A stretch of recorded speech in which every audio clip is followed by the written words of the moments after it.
Bismillahirrahmanirrahim. Selalu saja kita memuji Tuhan kita Allah, Zat yang paling pantas untuk dipuji, dicintai, ditunduki dan ditakuti.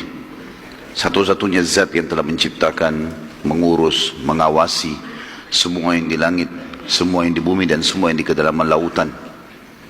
Ilmunya meliputi segala sesuatunya, tidak beranak dan tidak diperanakkan, dan tidak ada sekutu bagian dalam setiap kegiatannya.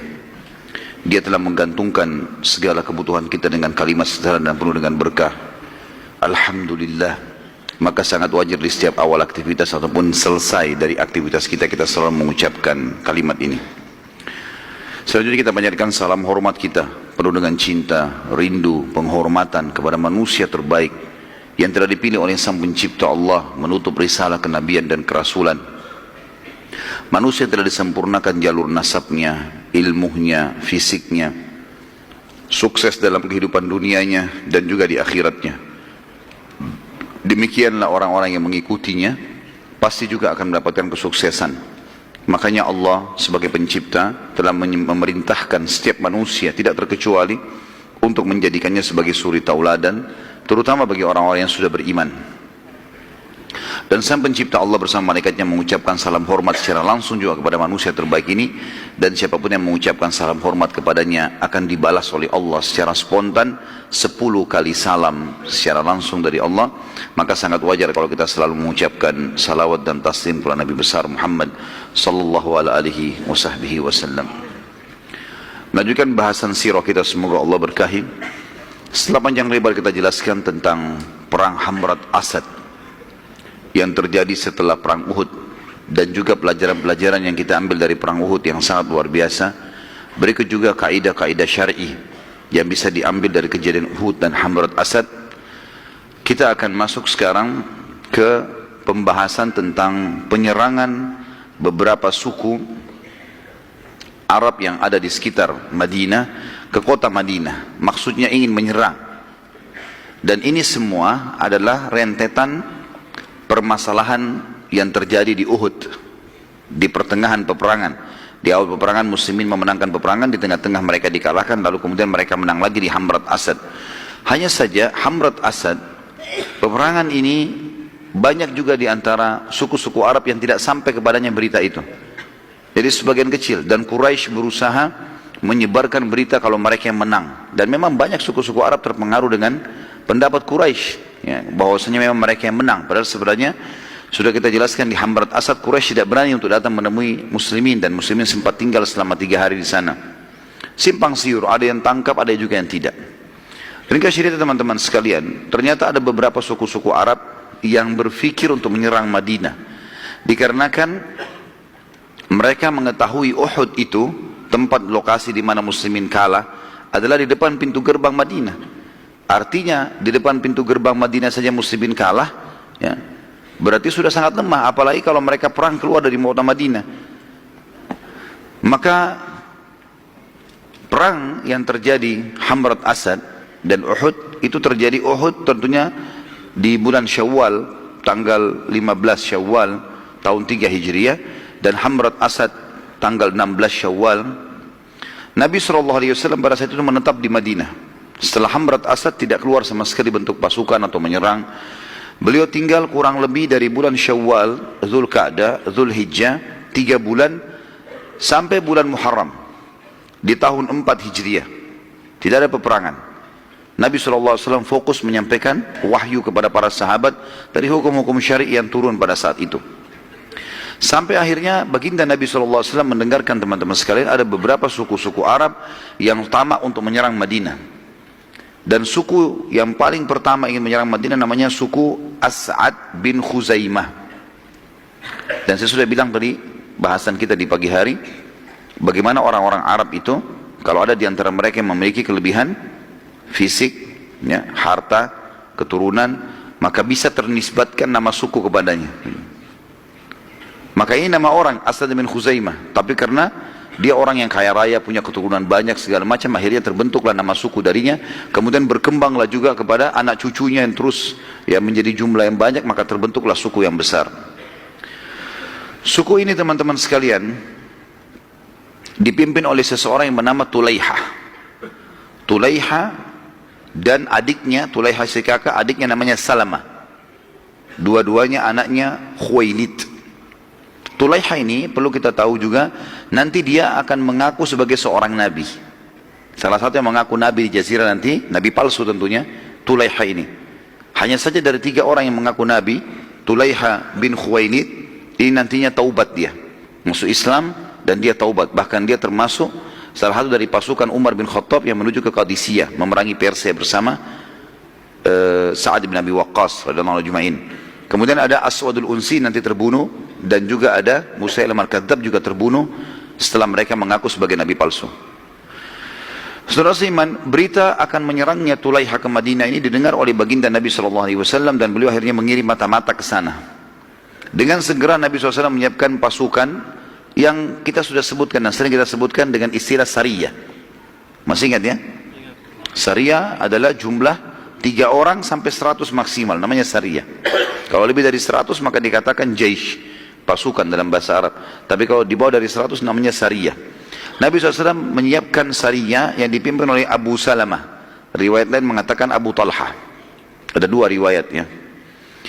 Dengan kekuatan kurang lebih antara 100 orang, ada riwayat yang mengatakan 150 orang, ada pasukan tambahan. Mereka menyerang ke suku As'ad sebelum mereka atau suku As'ad menyerang Madinah. Dan ternyata dalam kondisi mereka tidak sadar suku As'ad ini akan diserang, mereka lalai dan setelah sholat subuh berhasil diserang oleh Abu Talha dan berhasil mengalahkan suku As'ad, yang akhirnya membatalkan niat mereka untuk mendatangi Madinah. Dan tentu Abu Talha, yang lebih tepatnya kan ada 2 riwayat, ada Abu Salamah, tapi kita ambilnya riwayat yang paling kuat Abu Talha radhiyallahu anhu yang sempat terluka parah di perang Uhud. Itu diutus oleh Nabi SAW jadi pimpinan sini, dan dia pada saat pulang dari menyerang suku As'ad ini, dia pun mati terbunuh syahid dan lukanya di medan perang. Dan juga ulama mengeluarkan sebuah hukum, siapapun yang telah ikut berperang kemudian terluka di medan perang lalu dia pulang ke kampungnya atau ke kotanya dan dia mati kena luka, itu terhitung syahid, walaupun dia tidak mati di kancah peperangan, karena lukanya menyebabkan dia mati. Yang luka itu didapatkan di kancah peperangan. Yang kedua suku Hudzail. Kalau masih ingat tadi ada seseorang yang diutus oleh Quraisy untuk menakut-nakuti muslimin ya, itu dari suku Hudzail. Setelah perang Uhud, tepatnya bulan Muharram, juga masih di bulan Muharram, setelah selesai suku Asad tadi bin Khuzaimah dikalahkan, datanglah kepada Nabi SAW 2 suku Arab, namanya suku Adal dan Qara. Suku Adal dan Qara. Suku ini tidak terlalu dikenal karena suku yang cukup jauh dari di ujung Jazirah Arab, dekatnya di wilayah Najd, wilayah dekat negeri Syam. Mereka sempat datang kemudian meminta kepada Nabi SAW. Mereka pura-pura masuk Islam.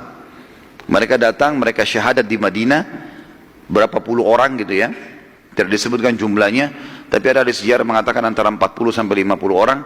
Mereka lalu masuk Islam dan mereka meminta agar Nabi SAW mengutus beberapa orang sahabat penghafal Al-Quran untuk menemani mereka pergi ke sukunya gitu. Dan Nabi SAW mengutus 6 orang sahabat yang mulia. Yang pertama adalah Asim bin Thabit bin Abi Aqlah. Asim bin Thabit bin Abi Aqlah. Yang kedua Marthad bin Marthad Al-Ghanawi. Marthad bin Marthad Al-Ghanawi. Yang ketiga Khalid bin Al-Bukhair. Khalid bin Al-Bukhair. Yang keempat Khubayb bin Adi. Khubayb bin Adi. Nanti saya ulangi lagi. Yang kelima Zaid bin Ad-Dathinnah. Yang terakhir Abdullah bin Tariq. Abdullah bin Tariq.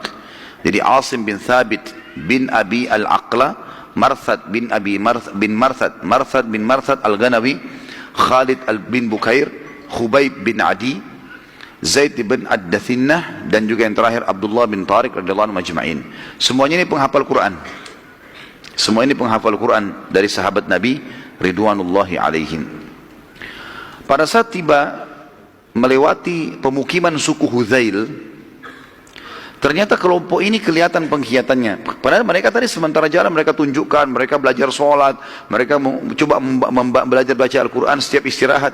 Tapi begitu lewat di depan suku Hudzail, Kelihatan pengkhianatan mereka. Mereka cuma mau sahabat ini ikut sampai di situ. Dan suku Hudzail ini suku yang sangat dekat dengan Mekah.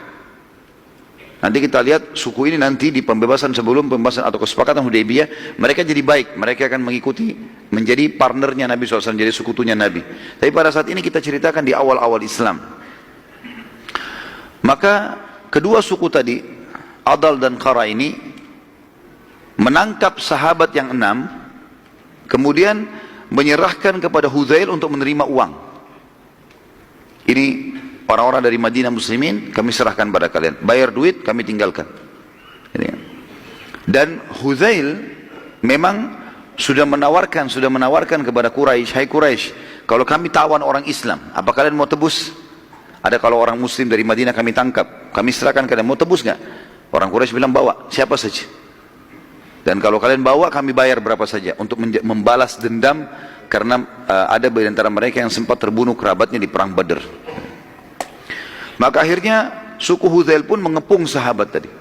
Waktu mereka pas diserahkan, tentu 6 orang ini tidak sempat diikat segala macam, tapi tiba-tiba saja suku Hudzail disuruh kepung, ambil deh, anggap aja. Dari 6 orang sahabat ini teman-teman sekalian, ada 3 orang yang menolak untuk menyerahkan diri. Itu adalah Asim, yang tadi yang pertama kita sebutkan, Marthad, dan Khalid bin Al-Bukair. 3 sahabat ini menolak untuk menyerahkan diri, dan ketiganya berkata, demi Allah kami tidak akan membuat perjanjian dan kesepakatan dengan kaum musyrikin. Enggak ada akad di sini. Karena kan mereka bilang, orang-orang Hudzail mengatakan, sudahlah, kami tidak mau membunuh kalian, enggak usah melawan, serahkan diri, kami hanya serahkan kalian kepada Quraisy, kami mau duit, mau harta.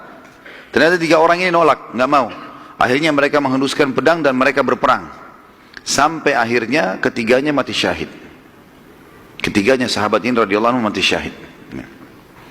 Maka tersisa 3 orang yang lain, yang 3 orang ini menyerahkan diri. Zaid ibn Dathinnah dari Khubayb ibn Adi dan juga Abdullah bin Tariq. 3 orang ini menyerahkan diri. Ditawanlah. Hudzail membayar kepada 2 suku tadi, Adi dan Qara ini. Kemudian Hudzail membawa ketiga orang ini, maksudnya membawa ke Mekah untuk diserahkan. Pada saat tiba di lokasi namanya lintasan Zahran, artinya sebuah padang pasir sering dilintasi oleh para kafilah-kafilah, Abdullah bin Tariq radhiyallahu anhu sempat melepaskan tali ikatan dan akhirnya dia melawan sendiri. Dia melawan sendiri sampai akhirnya berhasil meloloskan diri, berhasil melawan tapi terbunuh syahid juga. Jadi sekarang tinggal 2 sahabat. Tinggal Zaid ibn Dathinnah dan juga Khubayb bin Adi. Kedua sahabat ini dijual ke Mekah. Khubayb bin Adi radhiyallahu anhu dibeli oleh Hujair. Yang membeli dia Hujair ibn Ahab atau bin Ihab At-Tamimi. Siapa Hujair ini teman-teman sekalian yang membeli Khubayb? Hujair adalah saudaranya Al-Harith bin Amir bin Naufal. Al-Harith bin Amir bin Naufal, ya, jadi Khubayb bin Adi dijual ke seseorang bernama Hujair bin Ihab At-Tamimi. Hujair bin Ihab ini sengaja membeli, ya, Khubayb karena dia adalah saudaranya Al-Harith. Namanya saudaranya Hujair yang membeli si Khubayb ini adalah Al-Harith bin Amir bin Naufal. Ini adalah orang yang dibunuh oleh Khubayb di Uhud. Jadi ternyata Khubayb bin Adi radhiyallahu anhu sahabat Nabi ini sempat membunuh seseorang di Uhud namanya Al-Harith bin Amir bin Nufail. Ini adalah saudaranya Hujair. Makanya Hujair sengaja membeli Khubayb untuk dia bunuh, balas dendam. Kemudian Zaid bin Dathinnah dibeli oleh Safwan bin Umayyah bin Khalaf. Safwan bin Umayyah bin Khalaf. Kalau antum masih ingat di perang Badar, Umayyah bin Khalaf termasuk yang terbunuh bersama Abu Jahal. Ya. Dan anaknya Umayyah bin Khalaf namanya Safwan menjadi pengganti ayahnya jadi kepala suku di Mekah. Dia bilang, dia iklankan, siapa saja yang menyerahkan kepada saya muslim, siapa saja muslim, maka saya akan bayar berapa saja dan saya akan bunuh sebagai ganti karena ayahnya terbunuh di perang Badr. Kedua sahabat ini akhirnya dibunuh dan keduanya mati syahid. Suku Hudzail pada saat menyerahkan Asim, maka suku Hudzail sempat membunuh Asim. Ingatkan tadi 3 orang yang sempat melawan, diantaranya Asim. Asim ini waktu berperang melawan, dia dengan 2 orang temannya, 3 orang akhirnya terbunuh awal, karena 3 orang ditawan, 3 orang melawan awal. Asim salah satunya.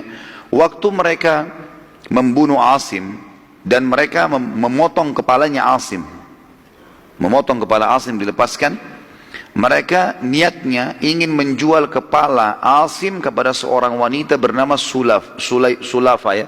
Ada Sulafa, ada mengatakan Sulaifa, namanya Sulafa binti Sa'ad ya. Sulafa binti Sa'ad ya. Ini sempat hadir di Uhud, dan dia sempat menyaksikan 6 orang saudaranya yang memegang bendera sempat dibunuh oleh Hamzah, Ali, dan juga Asim. Sulaifa ini atau Sulafa ini, waktu dia lihat ke-6 saudaranya dari Bani Abdiddar jatuh tergeletak semuanya mati di dekat bendera, setiap ada pegang bendera dibunuh lagi oleh Hamzah, Ali, dan Asim, gitu kan. Waktu 6 orang jatuh ini, kebetulan saudaranya yang ke-6 yang pegang bendera, yang membunuh, yang menusuknya Asim, dan dia lihat. Maka Sulafa mengeluarkan instruksi di pasukan Quraisy waktu itu di perang Uhud, siapapun yang mendatangkan kepada saya batok kepalanya Asim, maka saya akan isi batok kepalanya dengan emas untuk saya bayar.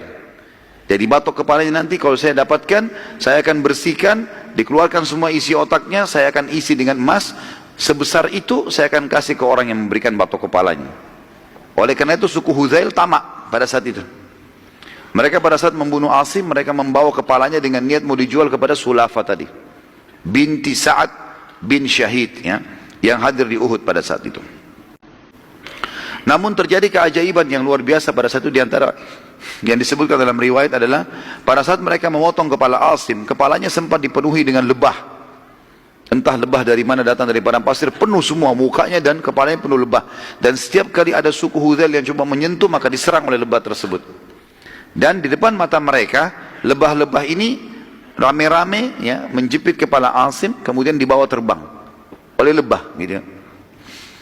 Sampai akhirnya kepala Asim tidak ditemukan sama sekali, dan dibawa oleh lebah entah kemana dengan hikmah Allah subhanahu wa ta'ala.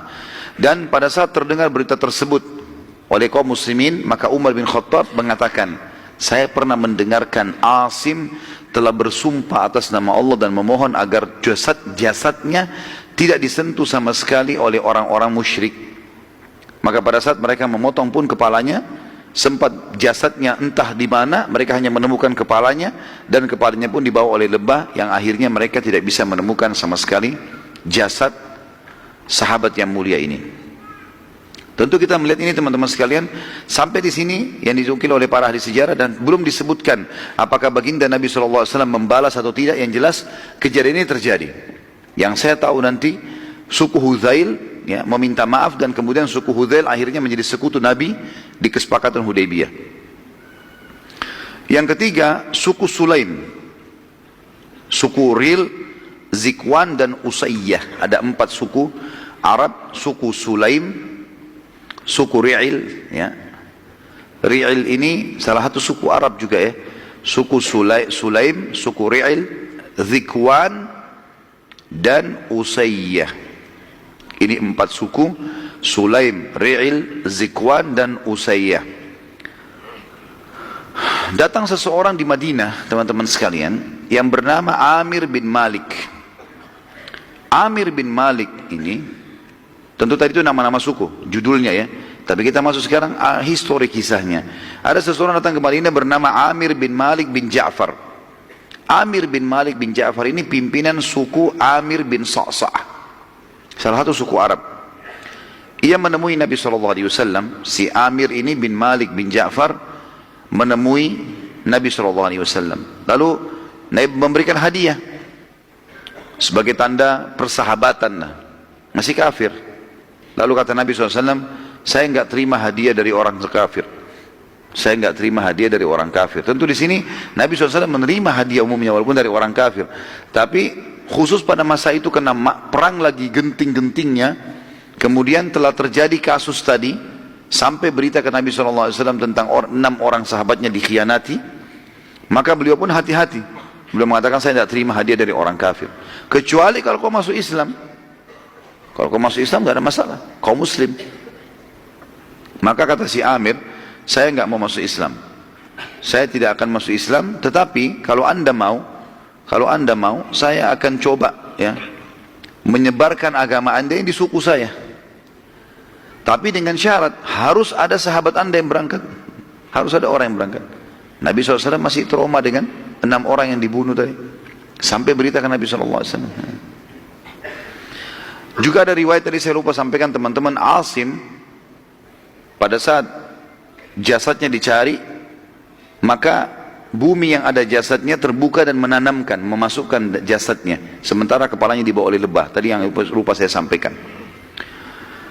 Maka kata Nabi SAW, apa jaminanmu? Sekarang, apa jaminan kau bisa selamatkan? Ada sahabat saya dikhianati. Kata dia, saya menjaminnya. Saya kepala suku, saya yang jamin. Maka kata Nabi SAW, baiklah. Kalau kau menjamin, selesai. Artinya kalau ada pengkhianatan, perang nih. Maka Nabi SAW pun mengutus 70 orang sahabat pilihan waktu itu. Dari tadi cuma 6, sekarang 70 orang. Supaya ada kekuatan gitu. Di antara 70 orang ini ada beberapa orang sahabat yang terkenal dengan keimanannya, dengan ilmunya, ulamanya sahabat. Di antaranya Al-Harith bin Shimmah. Al-Harith bin Shimmah salah satu ulama sahabat masyhur dengan ilmunya. Ini salah satunya, ada mungkin 6-7 orang ini, di antaranya sahabat semua mulia tentu, tapi ini 7 orang, 6 orang ini orang-orang yang sangat tinggi ilmunya. Hafal 30 juz, dan ini 70 orang memang penghafal Quran semuanya. Yang kedua, Haram bin Milhan. Haram bin Milhan.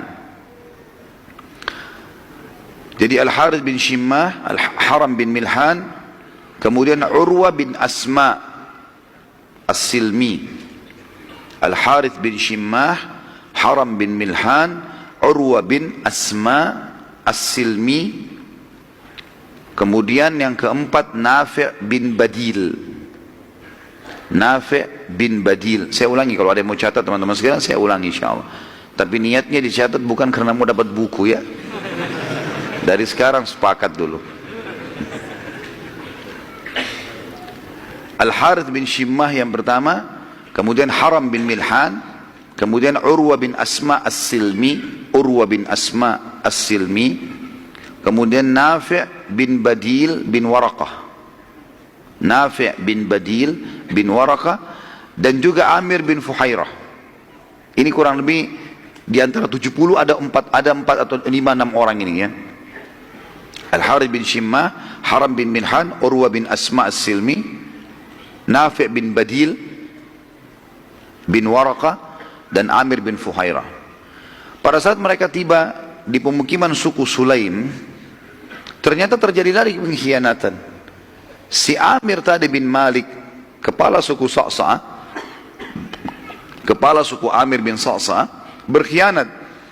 Dia mengajak 4 suku yang merupakan suku dia, yaitu tadi yang kita sudah sebutkan di awal judul kita, suku Sulaim, suku Ri'il, suku Zikwan, dan suku Usayyah, untuk membunuh para sahabat. Dan mereka melakukan sampai akhirnya ke 70 sahabat berusaha melawan dan terbunuh 69. Mati syahid semuanya. Dan yang lolos cuma 1 orang. Yang lolos adalah Amir bin Umayyah Ad-Damiri. Amir bin Umayyah Ad-Damiri. Dan ini mereka terbunuh di sebuah lokasi namanya Bi'ir Ma'unah. Bi'ir Ma'unah, sumur Ma'unah. Nanti akan kita jelaskan ada penyerangan Nabi SAW ke lokasi ini. Bagaimana mereka dihukum oleh Nabi SAW karena membunuh 69 sahabatnya. Jadi nama lokasinya Bi'ir Ma'una, dan yang tersisa adalah Amir bin Umayyah Ad-Damiri. Dalam perjalanan menuju ke Madinah, Amir sempat menemukan 2 orang dari asal suku sang pengkhianat, Amir bin Malik bin Ja'far As-Sa'sa' tadi, yang sempat memberikan jaminan Nabi kan, namanya Amir bin Malik kan. Saya jamin, tidak ada masalah, saya kepala suku. Ternyata Amir, kepala suku tadi yang mengkhianat itu, sahabat juga yang sempat lolos namanya Amir. Sahabat si Amir ini, waktu dia menuju ke Madinah pulang, dia temukan ada 2 orang dari sukunya si Amir pengkhianat tadi. Lagi lewat. Maka sahabat yang mulia Amir bin Umayyah membunuh 2 orang itu. Sebagai balasan. Karena dia tahu ini dari suku Amir bin Sa'sa. Ini sama, pengkhianat juga ini. Dia pikir semua suku itu pasti pengkhianat. Padahal sebenarnya yang berkhianat cuma kepala sukunya saja.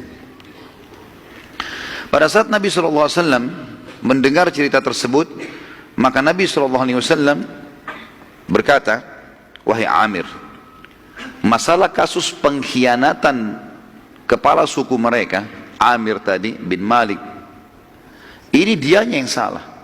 Dan yang akan kita hukum dia berikut 4 suku yang mendukungnya tadi. Sulaim, Ri'il, Zikwan, ya. Itu semua tadi kita hukum, itu yang kita hukum. Jadi 2 orang yang kamu bunuh, kita akan bayar diyahnya. Lihat bagaimana keadilan Islam ya. Padahal sudah terjadi pengkhianatan. Karena ada sahabat Nabi SAW membunuh dengan tidak sengaja salah, maka Nabi SAW mau membayar itu. Lalu Nabi SAW sempat melakukan pada saat itu kunut nazilah sebulan. Subuh, duhur, asar, maghrib, isya, membaca kunut. Semuanya memohon kepada Allah agar keempat suku ini dibinasakan oleh Allah selama sebulan penuh. Dan di sini keluar sebuah hukum tentang adanya kunut nazilah, di mana pada saat muslimin terdesak, ada masalah yang mereka hadapi, mereka boleh memohon kepada Allah agar diberikan kemenangan. Dan pada saat itu Allah Subhanahu wa taala mengabulkan doa Nabi SAW sehingga keempat suku itu terkutuk dan mereka akhirnya banyak yang binasa dan ditimpa banyak penyakit. Ya. Tersisa sekarang teman-teman sekalian, pada saat Nabi SAW mau membayar dia 2 orang dari suku Amir yang dibunuh oleh Amir tadi sahabat ini, maka beliau pikir kalau dikirim diyahnya ke sana, nanti bisa dibunuh lagi sahabat. Bagaimana caranya?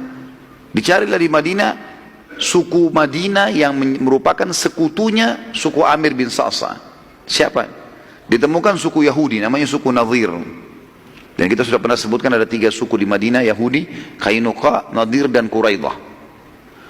Suku Nadir teman-teman adalah sekutunya suku Amir bin Sa'sa. Nabi SAW ingin niat memberikan diyahnya 2 orang yang terbunuh ini kepada Bani Nadir, nanti mereka yang kasih kepada suku Amir, supaya jangan lagi ada sahabat yang dibunuh gitu. Pada saat itu Nabi SAW mendatangi sendiri pemukiman suku Nadir, mendatangi sendiri pemukiman suku Nadir dan menyampaikan hajatnya. Kalau kami telah terjadi begini dan begitu dan kami akan menitipkan diyahnya, tolong selesaikan. Ternyata suku Nadir pada saat itu mengatakan, baiklah, kami akan terima, gitu kan. Kami akan terima. Tapi kamu tunggu sebentar, hai Muhammad. Waktu itu Nabi SAW lagi kebetulan di jalan pemukiman mereka, karena zaman dulu setiap suku punya benteng sendiri. Saya pernah jelaskan tentang keadaan 3 suku Yahudi, Nadir, Qainuqa dan Quraidah ini. Semuanya punya benteng. Di dalam benteng ada pemukiman mereka, ada pasar, ada sumur, ada peternakan. Seperti satu kota sendiri. Jadi kota di dalam kota gitu. Suku Nadir, waktu Nabi SAW datang ke sana mau mengantarkan diyah denda 2 orang yang dibunuh oleh sahabat tadi, disuruh tunggu oleh orang-orang Yahudi. Dan Nabi SAW menunggu di salah satu rumah mereka, ditemani waktu itu oleh Abu Bakar, Umar, ya, sahabat-sahabat Nabi yang mulia, Ali bin Abi Thalib. 3 orang sahabat ini mendampingi Nabi SAW. Dan Nabi duduk bersandar di salah satu rumah mereka. Ternyata orang-orang Yahudi berkata satu sama yang lain, sungguh kalian tidak akan pernah mendapatkan kesempatan untuk membunuh Muhammad lebih baik daripada ini. Siapa yang naik ke atas rumah yang tempat dia sekarang lagi ada, kemudian dilemparkan batu ke bawah, biar Muhammad kena batu dan mati. Begitu pemikiran orang-orang Yahudi pada saat itu. Maka ada satu orang Yahudi yang pada saat itu bernama Amr bin Jahash. Amr bin Jahash bin Ka'ab, namanya dia, Amr bin Jahash bin Ka'ab. Amr bin Jahash ini berkata, aku. Lalu dia pun ya, membawa batu besar, kemudian mutar dari belakang rumah itu. Dia masuk dari pintu belakang rumah, dia pamit sama pemilik rumahnya, lalu dia ceritakan kisahnya, lalu dia naik ke atas. Begitu dia naik ke atas dan dia tinggal mau menjatuhkan batu, wahyu turun. Mereka lupa kalau ini adalah Rasulullah SAW. Jibril datang menyampaikan, hai Muhammad, di atas kepalamu sekarang ada orang Yahudi bernama Amr ini mau melemparkan batu. Nabi SAW, tentu Abu Bakar sama Umar sama Ali nggak tahu itu. Karena Jibril berbicara dengan Nabi, mereka tidak tahu. Maka Nabi SAW tiba-tiba berdiri, lalu meninggalkan rumah tersebut dengan tidak ada sama sekali gerakan seakan-akan ada kaget atau marah, enggak. Santai saja. Dan biasanya Nabi SAW kalau begini berarti punya hajat mau ke kamar kecil. Para sahabat pahamnya begitu. Jadi kalau Nabi SAW berdiri tanpa sebab, berarti ada hajat mau ke kamar kecil biasanya. Kalau selain kamar kecil biasanya Nabi sampaikan. Seperti itulah. Nabi SAW berdiri. Waktu Nabi berdiri, Abu Bakar, Umar sama Ali nunggu. Nggak ada juga yang tiba-tiba nanya Nabi mau kemana anda ya Rasulullah, nggak ditanya. Karena lama menunggu, Abu Bakar, Umar dan Ali berpikir, kemana Rasulullah? Kok lama ini? Nggak balik-balik. Lebih baik kita lihat keadaannya. Mereka keliling di sekitar padang pasir yang biasa dipakai untuk kalau kita mungkin WC umum, nggak ada. Lalu mereka kembali ke Madinah, mereka kaget ternyata Nabi SAW sudah membentuk pasukan. Sudah dimotivasi pasukan, terbentuk pasukan besar. Lalu Abu Bakar tanya, ya Rasulullah ada apa? Kata Nabi SAW begini ceritanya. Bahwasanya orang-orang ini sebenarnya berusaha membunuhku. Ada seseorang bernama Amr naik di atas guma mau lempar batu, dan kalau saya tunggu sebentar beberapa saat saja sudah dilemparin batu itu. Wahyu menyampaikan kepada saya, dan ini harus dihukum. Maka Abu Bakar, Umar dan Ali pun radhiyallahu anhum bergabung di pasukan, dan akhirnya Nabi SAW mengepung benteng Suku Nadir selama 15 hari. Subhanallah, selama 15 hari ini sebenarnya suku Nadir merasa bersalah dan mau menyerahkan diri kepada Nabi SAW. Tapi apa yang terjadi? Beberapa orang-orang munafik mendatangi suku Yahudi ini. Pimpinan mereka yang sudah masyhur, Abdullah bin Ubay bin Salul. Kemudian ada sahabatnya bernama Wadi'ah. Ini juga seorang munafik. Kemudian ada Malik bin Qawqal. Ini juga orang munafik, ya. Dan ada Suwaid. Ada 5 orang ini. Ada Suwaid dan ada Dais. Ya. Ada 5 orang munafik. Abdullah bin Abi Salul, Wadi'ah, kemudian Malik bin Qawqal, Suwaid dan Dais. Mereka berlima mendatangi bentengnya suku Nadir dan berkata, sudahlah, jangan nyerahkan diri. Kami membela kalian. Kalian tahu kan siapa kami? Maksudnya orang-orang munafik. Kami bukan muslim, kami akan bela kalian, tidak usah khawatir. Kami juga punya pasukan, disebutkanlah pasukan kami begini, namanya si fulan, kalian tahu si fulan, si fulan, si fulan. Di Madinah mereka saling tahu. Ini orang munafik semua. Kami siap membela kalian. Kalau kalian diperangi, kami akan memerangi juga muslimin. Kalau kalian mati, kami mati bersama kalian. Tadinya suku Nadir ini khawatir gitu kan. Mereka menyerahkan diri, tapi karena motivasi dari orang-orang munafik ini, akhirnya mereka tidak jadi. Mereka tidak jadi menyerahkan diri, dan mereka akhirnya mau melawan. Sampai akhirnya ya, mereka dikepung 15 hari, dan ternyata dalam 15 hari itu pun setelah orang-orang yang munafik ini keluar, sama sekali mereka tidak mengirim bantuan, tidak ada beritanya gitu kan. Akhirnya mereka menyerahkan diri, dan ini sifatnya orang munafik. Orang munafik subhanallah biasa gitu. Sama kaum muslimin benci, sama orang kafir penjilat ya, dan dusta semua hidupnya. Dan kita tahu surah An-Nisa menjelaskan masalah itu. Surah An-Nisa, surah nomor 4 ayat 138. Dimulai dari 138. Pernah saya bacakan ayat ini, tapi saya bacakan lagi. A'udzubillahi minasyaitonirrajim. Basyiril munafiqina bi anna lahum 'adzaban 'alima. Sampaikanlah berita ya, bahwasanya orang-orang munafik itu akan mendapatkan siksa yang pedih. Alladzina yattakhiduna al-kafirina awliya min dunil mu'minin. Mereka adalah orang-orang yang menjadikan orang kafir sebagai tempat-tempat mereka bersandar. Ayabtaguna indahumul izzata fa innal izzata lillahi jami'a. Mereka mengira bahwasanya orang-orang kafir itu punya kemuliaan sehingga mereka berusaha menjilat di situ, mau mendekat, padahal semuanya kemuliaan di sisi Allah. Wa qad nazzala 'alaikum fil kitab an idza sami'tum ayati llahi yukfaru biha ustahza'u biha. Dan telah diturunkan dalam Al-Quran dengan sangat tegas, kalau kalian dengarkan ayat-ayat Allah diolok-olok ya, maka jangan kalian duduk, fala taqudu ma'ahum, jangan kalian duduk bersama mereka, hatta yakhudu fi haditsin ghairi, sampai mereka mengalihkan pembicaraan ke yang lain. Innakum idza mithluhum, kalau kalian ikut-ikutan sama orang-orang munafik itu, orang-orang kafir itu, maka kalian sama saja dengan mereka. Innallaha jami'ul munafiqina wal kafirina fi jahannam jami'a. Sesungguhnya Allah pasti akan mengumpulkan orang-orang kafir dan orang munafik dalam neraka jahannam bersama-sama. Sifat orang munafik disebutkan, alladzina yatarabbasuna bikum, yaitu orang-orang yang selalu mencari kejadian-kejadian untuk kalian atau terhadap kalian, hai kaum muslimin. Fa in kana lakum fathum minallah, kalau kalian dapat kemenangan dari sisi Allah, qalu, orang-orang munafik berlumba-lumba berkata, alam nakum ma'akum, bukankah kami juga umat Islam sama dengan kalian? Kami kan juga namanya si fulan, orang muslim, ya. Wa in kana lil kafirin nasib, dan kalau seandainya orang kafir yang mendapatkan kemenangan, qalu alam nastahwid alaikum, bukankah kami telah memenangkan kalian, wa namna'kum minal mu'minin, dan kami melarang atau menahan kalian dari orang-orang beriman. Lalu mereka mengatakan, ya, bukankah kami telah memenangkan kalian dari kaum mukminin, dan juga kami menahan kalian, kami telah memenangkan kalian dan kami menahan kalian dari orang-orang beriman. Fallahu yahkum bainahum yaumal qiyamah, Allah akan menghakimi di antara mereka pada hari kiamat. Walan yaj'alallahu lil kafirin 'alal mu'minina sabila, Allah tidak akan mungkin memberikan orang-orang kafir untuk memusnahkan orang mukmin secara keseluruhan. Innal munafiqina yukhadi'una Allah wa khadi'uhum, orang-orang munafik berusaha menipu Allah seakan-akan Allah tidak tahu tentang keadaan mereka, padahal Allah sedang menipu, membalas tipu muslihat mereka.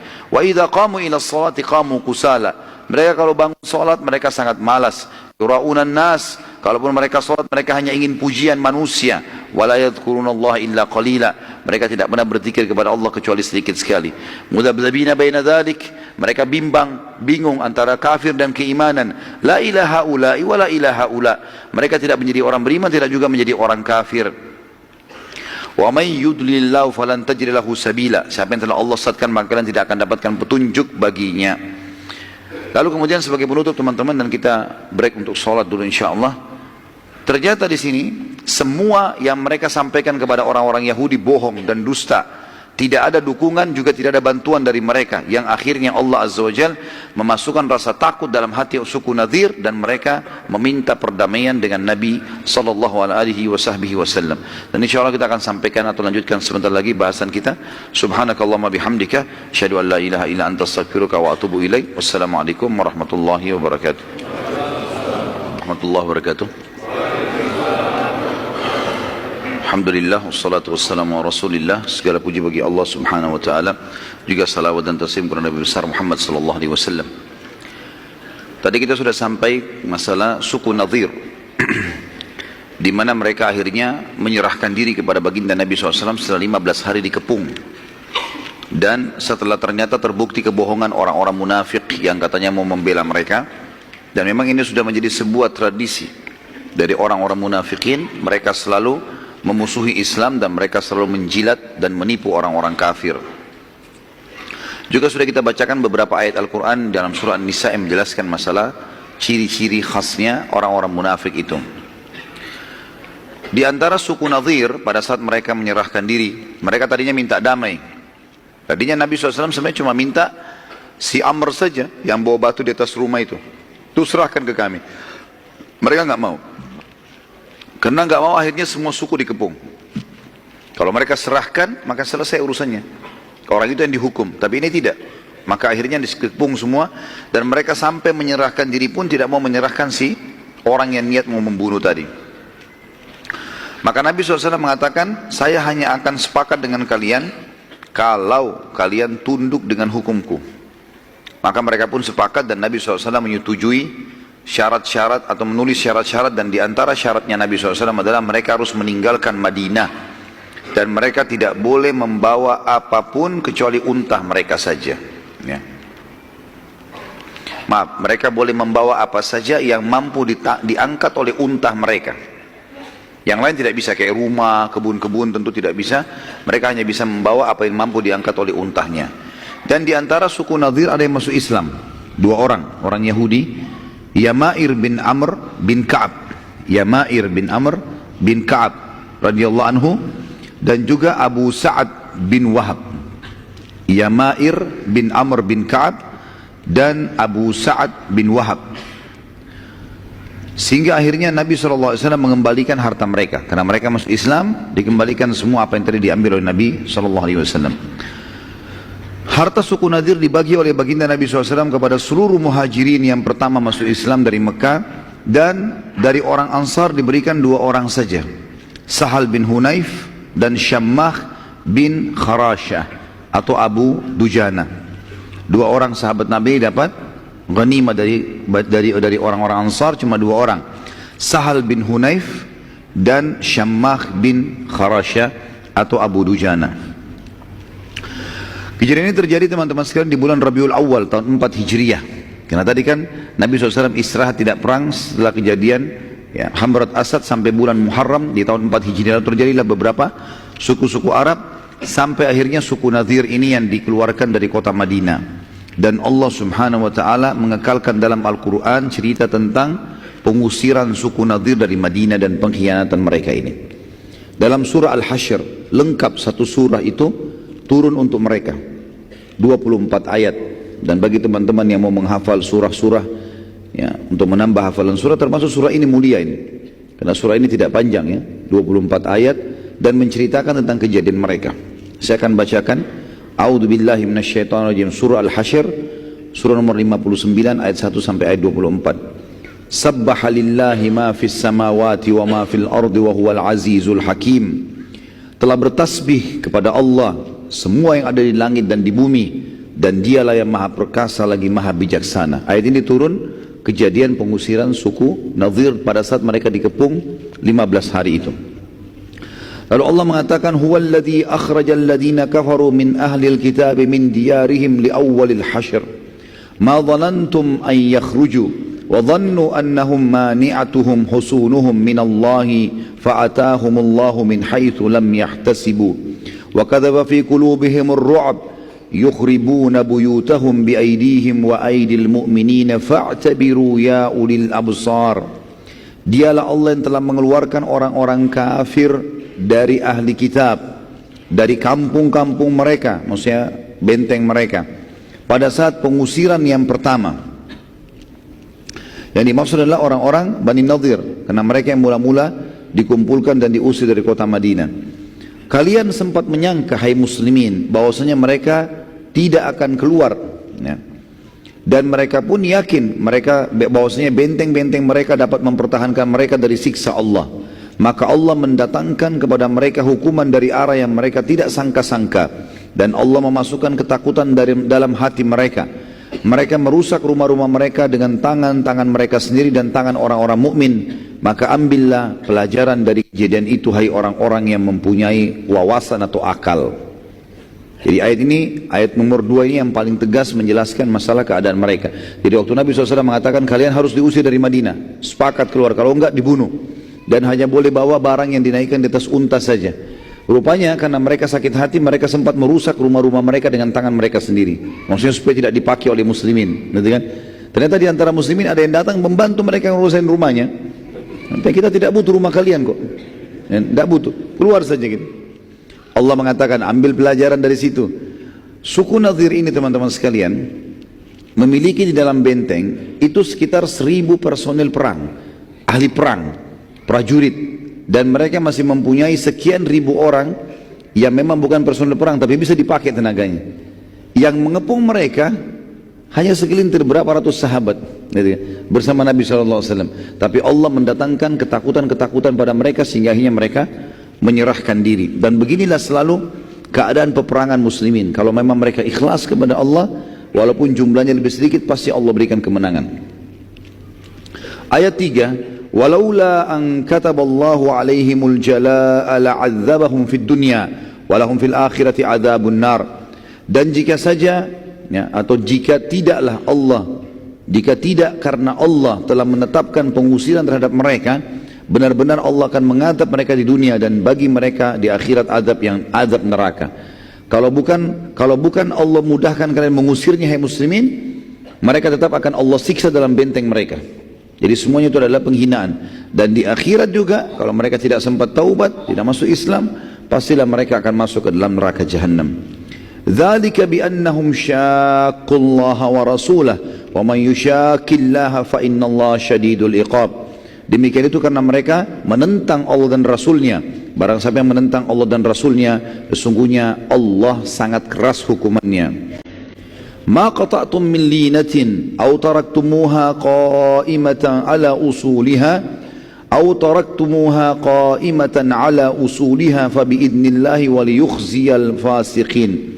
Apa saja yang kalian tebang dari pohon-pohon kurma milik orang-orang kafir, atau yang kalian biarkan tumbuh berdiri di atas pokoknya, maka semua itu dengan izin Allah, dan karena Dia hendak memberikan kehinaan kepada orang-orang fasik. Perlu kita ketahui teman-teman sekalian, di luar bentengnya Bani Nadhir, karena dalam benteng kalau mereka tanam kebun kurma, maka habis tempat, mereka butuh tempat tinggal, maka mereka beli atau beli tanah-tanah di sekitar Madinah di luar benteng, jadikan kebun-kebun, dan luas sekali kebun-kebunnya orang-orang Nadhir ini. Waktu mereka orang-orang Yahudi ciri khasnya suka sekali dengan harta. Mereka lebih cinta hartanya daripada diri mereka, keluarga mereka sendiri. Orang Yahudi siap mengorbankan istrinya, yang penting hartanya nggak hilang. Ya. Anak-anaknya juga siap, nggak ada masalah, yang penting jangan hartanya. Ya. Makanya Allah Subhanahu Wa Taala menyebutkan tentang sifat mereka buruk sekali tentang cintanya terhadap dunia, gitu kan. Mereka berharap dipanjangkan umurnya, berharap mengumpulkan harta, seperti itulah. Yang jelas, waktu itu salah satu titah Nabi SAW adalah tebang pohon-pohon kurmanya di depan matanya mereka, dan pohon kurma harta mereka yang paling mahal pada saat itu. Maka mereka waktu lihat, mereka sebarin berita, "Hai Muhammad, kenapa ketebang pohon-pohon? Bukankah agamamu melarang untuk menebang pohon?" Gitu kan. Karena kan Nabi SAW kalau kirim pasukan dipesan, jangan bunuh perempuan, jangan bunuh anak-anak, ya, jangan tebang pohon-pohon, kan gitu. Jangan bunuh hewan-hewan, nggak ada hubungannya. Jangan rusak fasilitas umum, ada larangan. Tapi Allah khusus menyebutkan tentang masalah pengepungan Bani Nadhir. Kata Allah, apa saja yang kamu tebang dari pohon kurma. Ya, kalau antum tidak ikuti sebabnya tadi ini, mungkin tidak tahu apa yang dimaksud oleh Allah di sini kan. Tapi di sini ternyata Muslimin ada yang menebang pohon-pohon kurma, sehingga pada saat mereka lihat, mereka ketakutan orang Yahudi ini. Mereka takut hartanya hilang. Gara-gara ini salah satu faktor yang membuat akhirnya mereka menyerahkan diri. Apa saja yang kamu tebang, kata Allah, dari pohon kurma milik orang-orang kafir itu, atau yang kamu biarkan saja tidak ditebang di pokoknya, maka semua itu tetap dengan izin Allah, dan karena Dia hendak memberikan keinahan kepada orang-orang kafir. Maksudnya biar mereka merasa kehilangan hartanya, Allah hinakan dengan itu. Kemudian di ayat ke-6-nya, wa ma afa Allahu ala rasulihi minhum fama aujaftum alaihi min khailin wala rikabin walakinna Allah yusallitu rusulahu ala man yasha wallahu ala kulli syai'in qadir. Dan apa saja harta rampasan fai, ma afa Allah. Jadi fai adalah istilah harta rampasan perang yang tidak ada perlawanan dari musuh, namanya fai. Dengan peperangan sehingga kita menang, namanya ghanimah, beda. Kalau fai punya hukum sendiri, ya, nanti kita akan jelaskan. Yang jelas Allah mengatakan di sini di ayat 6-nya, apa saja harta rampasan fai yang diberikan Allah kepada Rasul dari harta benda mereka, maka untuk mendapatkan itu kamu tidak mengerahkan seekor kuda pun, dan tidak pula seekor unta pun. Tapi Allah yang memberikan kekuasaan kepada Rasulnya terhadap apa saja yang dikehendakinya. Dan Allah Maha Kuasa atas segala sesuatu. Maksudnya adalah fai itu kalau terjadi peperangan dan Nabi SAW dan menang waktu di zaman Nabi SAW masih hidup, maka harta rampasan yang didapatkan tanpa peperangan itu murni milik Nabi SAW. Itu murni milik Rasulullah SAW. Dan beliau punya hak memberikan kepada siapa saja. Makanya tadi fainya Bani Nadhir diberikan kepada orang-orang Muhajirin dan 2 orang Ansar saja yang dianggap miskin, yang lain tidak dikasih orang Ansar. Dan Allah menyebutkan kenapa? Karena tidak ada peperangan, tidak ada kalian gerakkan seekor kuda ataupun seekor unta untuk menyerang musuh, maka itu fai namanya, ya.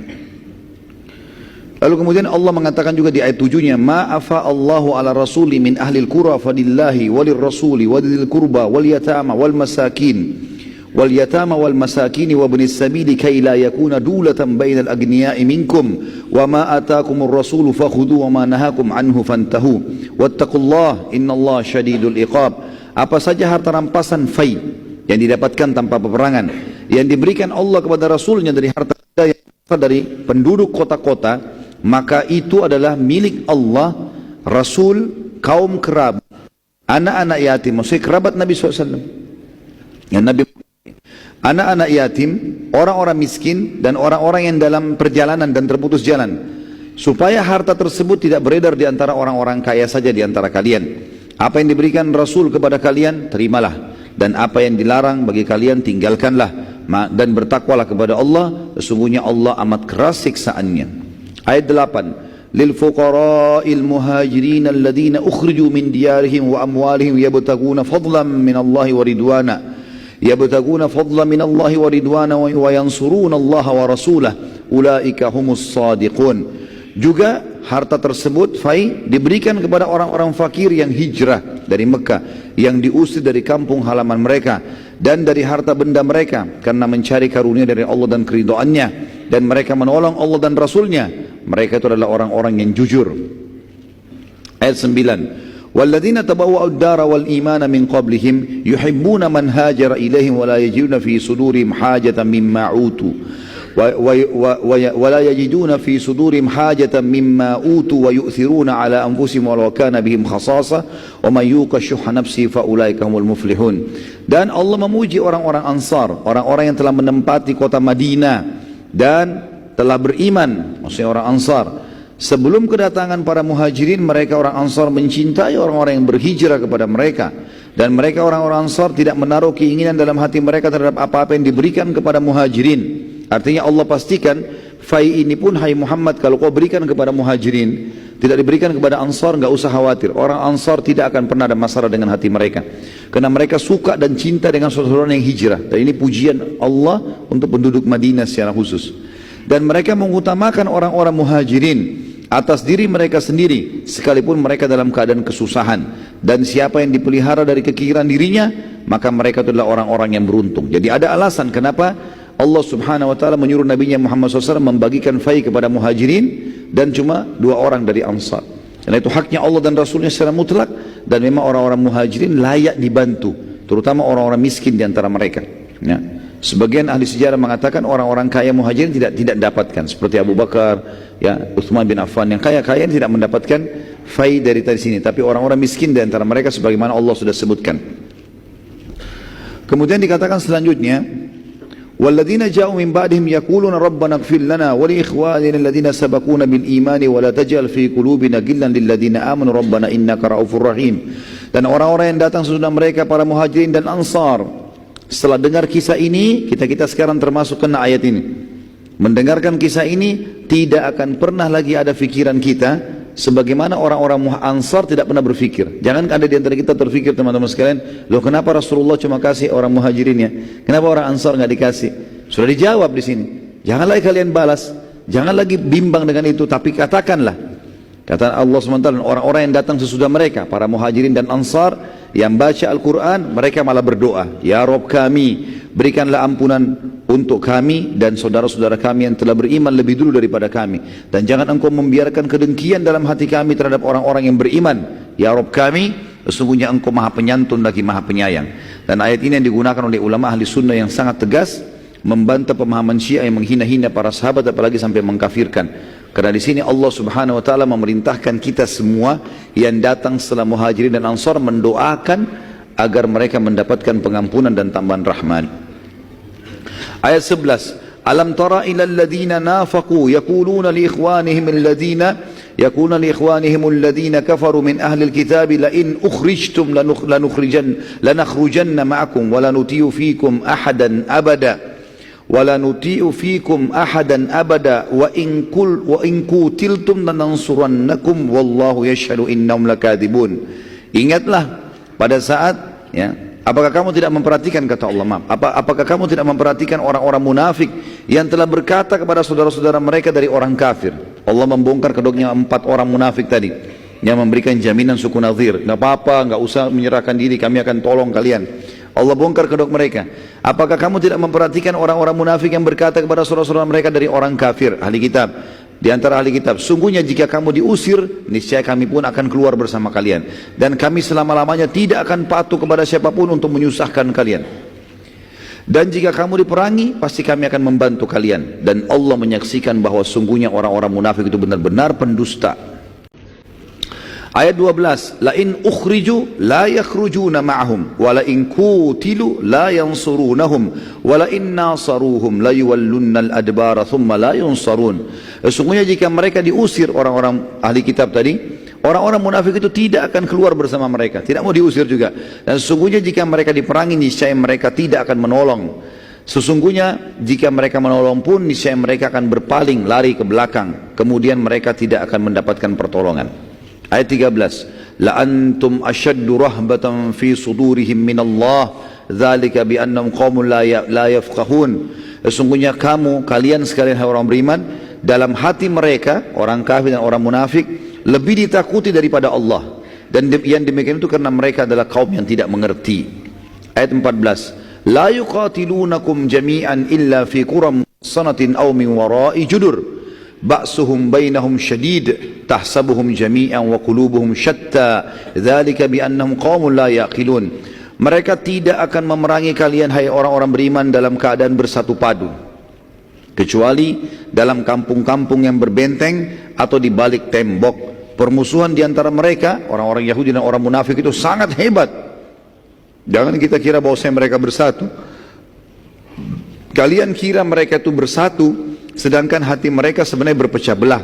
Yang demikian itu karena sungguhnya mereka adalah kaum yang tidak mengerti.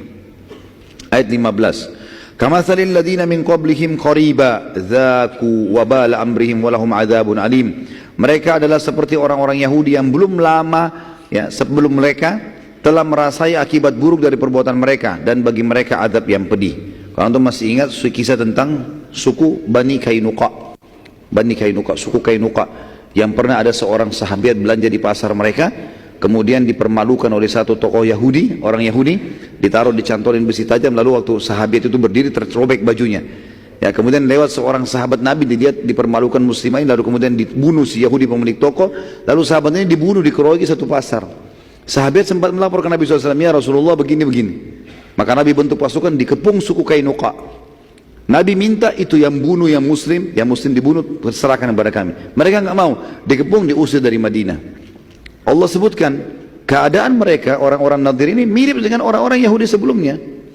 Mereka lakukan kesalahan maka diusir juga gitu.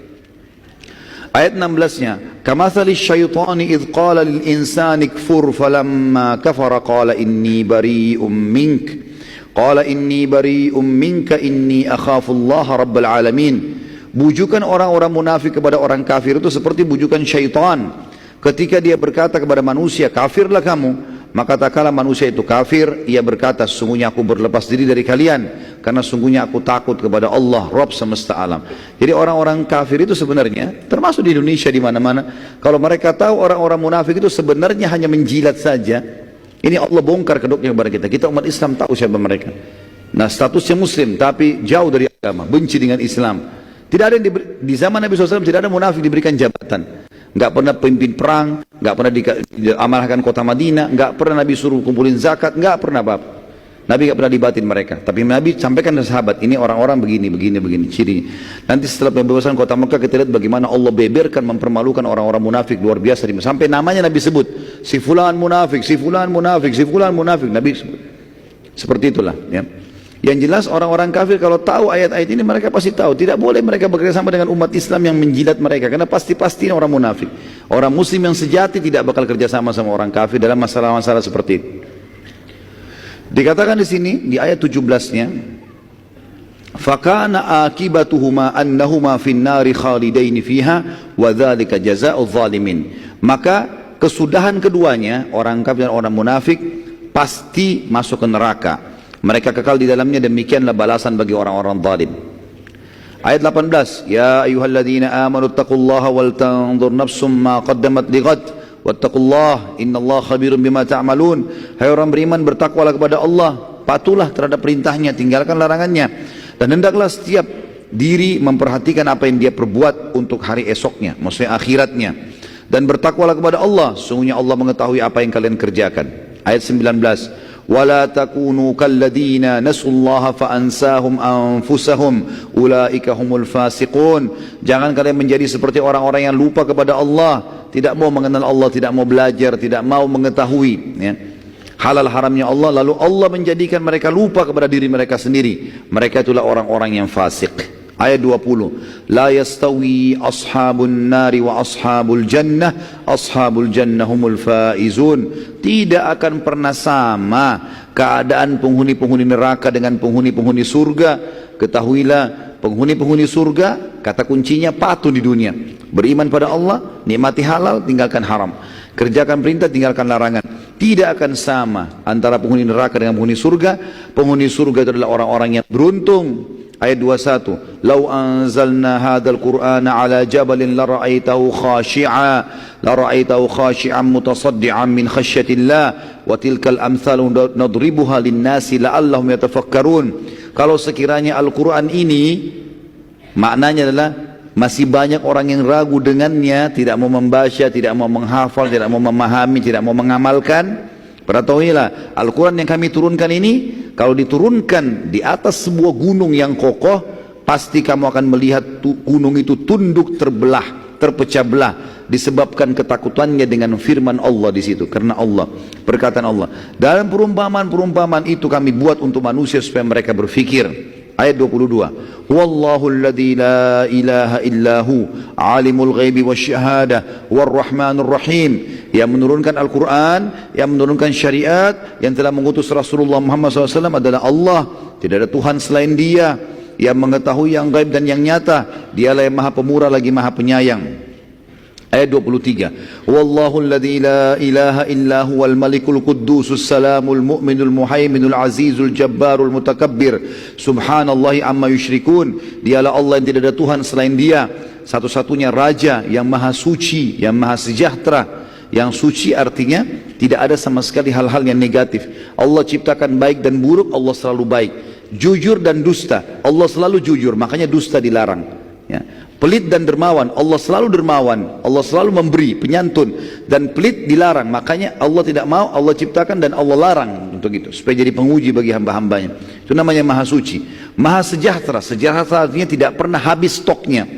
Kalau orang, teman-teman sekalian, punya gaji, kalau mau beli apa-apa tunggu akhir bulan gaji dulu, atau tunggu pendapatan, atau tunggu keuntungan dagang, ini belum sejahtera. Sejahtera itu apa yang terlihat di benaknya langsung dia bisa beli dan tidak pernah habis, baru kita katakan hidupnya sejahtera. Tapi tentu tidak sama Allah dengan makhluknya. Allah maha sejahtera, yang mengaruniai keamanan, yang maha memelihara dan maha perkasa. Bayangkan kalau alam semesta ini tidak dipelihara, bagaimana kacaunya ini, ya. Bagaimana dengan populasinya, kadar airnya, kadar udaranya, segala macam, luar biasa ini. Bagaimana Allah SWT merawatnya gitu.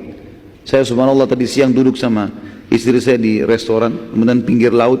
Saya sempat bilang, coba lihat bagaimana kuasanya Allah. Air ini siapa yang mengatur kadarnya, suaranya, kemudian langit dengan awannya, dengan mataharinya, udaranya. Ada yang bisa mengaku yang menciptakannya. La ilaha illallah. Allah sudah kasih kata kuncinya. Dan kita kalau mengikuti syariat Allah, kita lebih yakin lagi, oh ternyata betul ini yang benar. Karena kita jadi punya panduan hidup, tahu mana boleh, mana tidak boleh. Dia maha perkasa. Semua kekuatan makhluk, kata para ulama tafsir, kalau dipertemukan, maka semua itu hanya bagian kecil dari kekuatan Allah sang perkasa. Kalau semua manusia yang digabungkan kekuatannya, bagaimana powernya? Bagaimana kalau singa satu kuat? Kalau 1000 singa, kalau semua singa digabungkan, bagaimana kekuatannya? Pohon, semuanya ini, alam semesta, api, air, udara, punya kekuatan, power. Itu semua kalau digabungkan pun hanya bagian kecil dari kemahaperkasaan sang pencipta.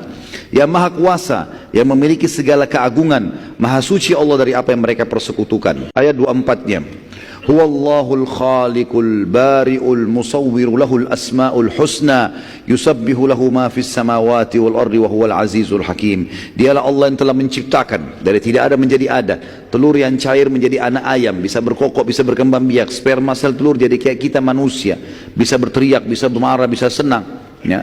Biji yang dilempar di tanah bisa jadi pohon yang besar.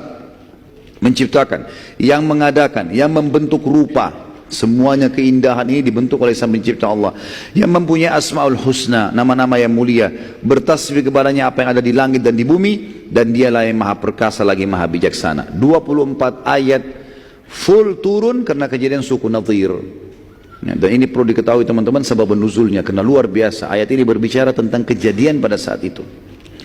Selanjutnya sekarang kita masuk ke suku-suku lain, suku Arab yang ada di Daumatul Jandal namanya. Sebuah lokasi namanya Daumatul Jandal. Suku Jandal ini berada di Daumah, di daerah yang dinamakan Daumatul Jandal, berada di paling utara Jazirah Arab. Mereka juga berusaha menyerang muslimin setelah bulan Ramadan. Tadi kan kejadiannya Bani Nadir bulan Rabiul Awal. Jadi Rabiul Awal, Rabiul Tsani, Jumadil Ula, Jumadil Tsani, Rajab, Sya'ban, sampai Ramadan 6 bulan tidak ada peperangan. Di bulan Syawal tahun 4 Hijriah, ada suku namanya Jandal berusaha untuk menyerang muslimin karena mereka menganggap muslimin juga lemah, ya. Dan bila berhasil mengalahkan muslimin, maka nama suku mereka akan dikenang karena muslimin kuat dan memiliki nabi.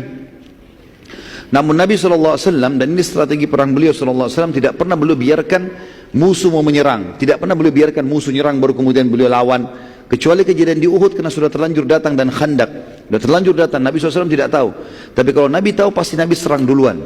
Ini strategi dan selalu berhasil. Di antaranya juga di sini, maka Nabi SAW pada saat menerima berita dari mata-mata beliau tentang niatan tersebut, maka beliau segera menyerang pada bulan Muharram tahun 5 Hijriah, ya, bulan Muharram. Jadi tadinya ada berita di bulan Syawal tahun 4 mereka akan menyerang, baru berita, belum menyerang. Nabi SAW atur strategi, dikirim mata-mata, ternyata mereka masih persiapkan diri. Di bulan Muharram tahun 5 Hijriah Nabi SAW menyerang pasukan, dan beliau memimpin sendiri pada saat itu, sampai akhirnya, ya, Nabi SAW berhasil menaklukkan, ya, mengalahkan suku Jandal ini. Dan beliau SAW juga mengutus, ya, Muhammad bin Maslamah radhiyallahu anhu untuk, ya, menangkap. Pada saat mereka Nabi SAW tiba di sana, ternyata suku Jandal ini sudah banyak yang lari. Muhammad bin Maslamah menangkap salah satunya, lalu kemudian dihukum untuk melapor di mana sukunya, tapi dia tidak bisa mengaku karena sukunya sudah hilang semua. Akhirnya Nabi SAW membebaskannya, dan pada saat itu beliau pun tinggal di pemukiman mereka, pemukiman suku Jandal, dari bulan Muharram sampai Rabiul Awal. Jadi 3 bulan Nabi bermukim di situ, berkemah, nunggu kalau sukunya kembali, untuk menunjukkan kepada suku-suku Arab yang lain kalau muslimin tidak main-main dalam masalah menghukum orang-orang yang berusaha menyerang Madinah. Selanjutnya suku Mustaliq, dan ini punya kisah tersendiri yang perlu kita bahas gitu. Suku Mustaliq, setelah Nabi SAW pulang dari Daumatul Jandal, beliau SAW mendapat berita lagi, ada rencana suku Arab yang lain namanya Mustaliq, dipimpin oleh Al-Harith bin Abu Dirar. Dan ini kita lihat teman-teman, upaya suku-suku Arab ini semuanya terjadi justru karena efek daripada perbuatan 43 orang sahabat yang turun dari gunung pemanah di Uhud gitu. Makanya kata para ulama, ada sebuah kaidah penting dalam masalah kehidupan. Siapapun yang telah memulai sebuah kesalahan, maka dia harus tahu akan ada efek dari kesalahan itu. Nggak ada kesalahan yang tidak punya efek, teman-teman. Makanya usahakan tidak salah, ya, karena kesalahan itu ada efek walaupun kita sudah minta maaf. Misal antum siram air ke badan orang, kita minta maaf, efeknya ada, bajunya basah, dan dia bisa mengenang itu seumur hidupnya. Masalahnya di situ. Makanya kasus sahabat yang turun dari bukit pemanah 43 orang yang kita ceritakan panjang lebar tadi pagi, itu teman-teman sekalian, mungkin pada saat mereka pulang ke Madinah kita sudah jelaskan kan, Allah turunkan Al-Quran memaafkan mereka. Tapi permasalahannya efek dari perbuatan mereka ini panjang. Ternyata banyak suku-suku yang akhirnya mau menyerang Madinah. Efeknya itu, dan akhirnya muslimin tersibukkan untuk menghadapi musuh-musuh ini yang tadinya sebenarnya tidak perlu. Di awal peperangan mereka sudah menang, dan kita sudah jelaskan juga tadi pagi bagaimana ayat Al-Quran menceritakan kepada kita dengan sangat jelas, kalau seandainya mereka bersabar sebentar saja, tidak usah turun pemanah, udah menang, udah selesai, karena Quraisy sudah lari, gitu kan. Pemimpin suku Mustaliq ini bernama Al-Harith bin Abu Dirar. Al-Harith bin Abu Dirar. Nabi SAW mengirim ke sana, mengutus Buraidah bin Al-Husayb. Buraidah sahabat Nabi radhiyallahu anhu. Buraidah bin Al-Husayb Al-Aslami. Buraidah bin Al-Husayb Al-Aslami memata-matai mereka, dan akhirnya Nabi SAW membentuk pasukan yang dipimpin langsung oleh beliau, dan ini dikatakan Ghazwat Bani Mustaliq. Karena pernah saya jelaskan teman-teman juga di beberapa peperangan Nabi SAW sebelumnya, kalau peperangan yang Nabi pimpin langsung namanya Ghazwah. Seperti Ghazwat Badr, Ghazwat Uhud, Ghazwat Bani Mustaliq. Kalau yang Nabi tidak pimpin, kalau pasukan besar, ratusan jumlahnya, ribuan, maka dinamakan Ma'rakah. Kalau kecil namanya Sariyah. Nah, ini ada nama-nama di dalam buku-buku sejarah Nabi SAW. Akhirnya Buraidah membawa berita bahwasanya Bani Mustaliq sudah siap-siap mau menyerang. Lalu Nabi SAW membentuk pasukan dan beliau pimpin sendiri. Nabi SAW memberi panji muhajirin kepada Abu Bakar radhiyallahu anhu, dan ini sekaligus juga membantah sebagian orang mengatakan Abu Bakar itu tidak diamanahkan oleh Nabi, gitu kan. Padahal Abu Bakar berapa kali dikirim oleh Nabi peperang. memimpin peperangan, termasuk di Bani Mustalik dia yang pegang panjinya, yang pegang bendera. Dan kita sudah tahu di perang Uhud kita jelaskan, yang pegang bendera berarti sangat terancam, karena kalau bendera jatuh berarti pasukan kalah. Harus orang yang paling dianggap dipercaya, kuat, punya keterampilan perang, dan seterusnya, punya jiwa yang besar. Dan panji orang-orang Ansar diberikan kepada Sa'ad bin Ubadah radhiyallahu anhu majma'in. Sempat terjadi saling panah pada saat itu, ya, tapi Bani Mustalik kaget karena diserang tiba-tiba oleh Nabi SAW. Akhirnya mereka kalah. Ya, mereka menyerah. Dan seluruh Bani Mustalik jadi tawanan. Kita fokus ke satu orang tawanan yang mulia, tawanan ini. Seorang wanita namanya Juwairiyah. Juwairiyah binti Al-Harith. Tadi ini pimpinan suku Mustalik namanya Al-Harith kan? Ini anaknya, jadi anak raja gitu. Tertawan. Dan waktu dibawa ke arah Nabi SAW, Nabi SAW mengatakan, pada saat itu sebenarnya ada dua riwayat ya. Riwayat yang pertama itu menjelaskan kepada kita kalau Juwairiyah ingin menebus dirinya. Waktu dia jadi tawanan, dia ingin menebus dirinya, tapi semua hartanya sudah jadi ghanimah, nggak bisa lagi dia pakai. Maka dia minta kepada muslimin untuk diantar ke Nabi SAW, dan dia mau izin agar Nabi SAW menghutangkan dia supaya dia bisa bebas, jangan jadi tawanan, jangan jadi budak gitu. Maka waktu dia datang ke kemah Nabi SAW, waktu itu Nabi sedang membawa istrinya Aisyah radhiyallahu anha. Waktu dibuka kemah, Aisyah mengatakan, waktu saya melihat Juwairiyah saya sudah tahu ini nanti kemungkinan bisa menjadi istri Nabi SAW, gitu kan? Maka dia mengatakan, di mana Rasulullah? Kata Aisyah, kenapa? Dia bilang, saya ingin menebus diri saya. Kata Aisyah, silahkan masuk. Masuklah dalam kemah setelah izin dengan Nabi SAW. Lalu Nabi SAW waktu melihat Juwairiyah mengatakan, siapa kamu? Dia bilang, saya Juwairiyah binti Harith, anaknya Raja Mustalik ini, suku Mustalik. Kata Nabi SAW, bagaimana kalau saya tawarkan kepada kamu masuk Islam, dan dengan itu saya akan bebaskan kamu dari tawanan, dan kau pun akan saya nikahi. Maka kata Juwairiyah, tentu saja saya menerima tawaran itu. Maka beliau pun syahadat di hadapan Nabi SAW dan di hadapan Aisyah radhiyallahu anha. Setelah masuk Islam, maka tersebarlah berita Nabi SAW mengundang sahabat hadir di pernikahan beliau di kemah, gitu kan? Maka semua sahabat datang pada saat itu. Mereka dihidangkan kurma, dihidangkan segala macam dalam pernikahan tersebut, dan Aisyah radhiyallahu anha ada di situ. Nanti kan kita titik beratkan sini teman-teman, karena banyak orang subhanallah, dan sayang sekali bahkan banyak di kalangan para dai, mereka tidak sadar mereka sedang merusak citranya Aisyah radhiyallahu anha. Mereka mengatakan Aisyah itu pencemburu, gitu kan? Baik, Aisyah memang cemburu, tapi ingat teman-teman sekalian, hukum syar'i yang kita ambil sebagai hukum bukan kasus kejadiannya, tapi kasus penentuan hukum dari Nabi. Itu yang perlu kita garis bawahi. Waktu Aisyah cemburu kepada Khadijah, yang dia bilang, ya Rasulullah, kenapa anda tetap masih mengingat-ingat perempuan yang sudah keriput, yang sudah tua, yang sudah masuk ke dalam tanah, gitu kan? Sementara Allah sudah ganti kepada anda orang yang lebih baik. Maksudnya dia, Aisyah, sama dari Quraisy tapi lebih muda dan masih hidup, gitu lah. Apa kata Nabi? Ini kan perkataan Aisyah kena cemburu ya. Apa kata Nabi SAW? Wahai Aisyah, kau telah mengucapkan kalimat yang kalau dimasukkan ke air lautan rusak tuh air lautan. Aisyah, saking besarnya dosamu.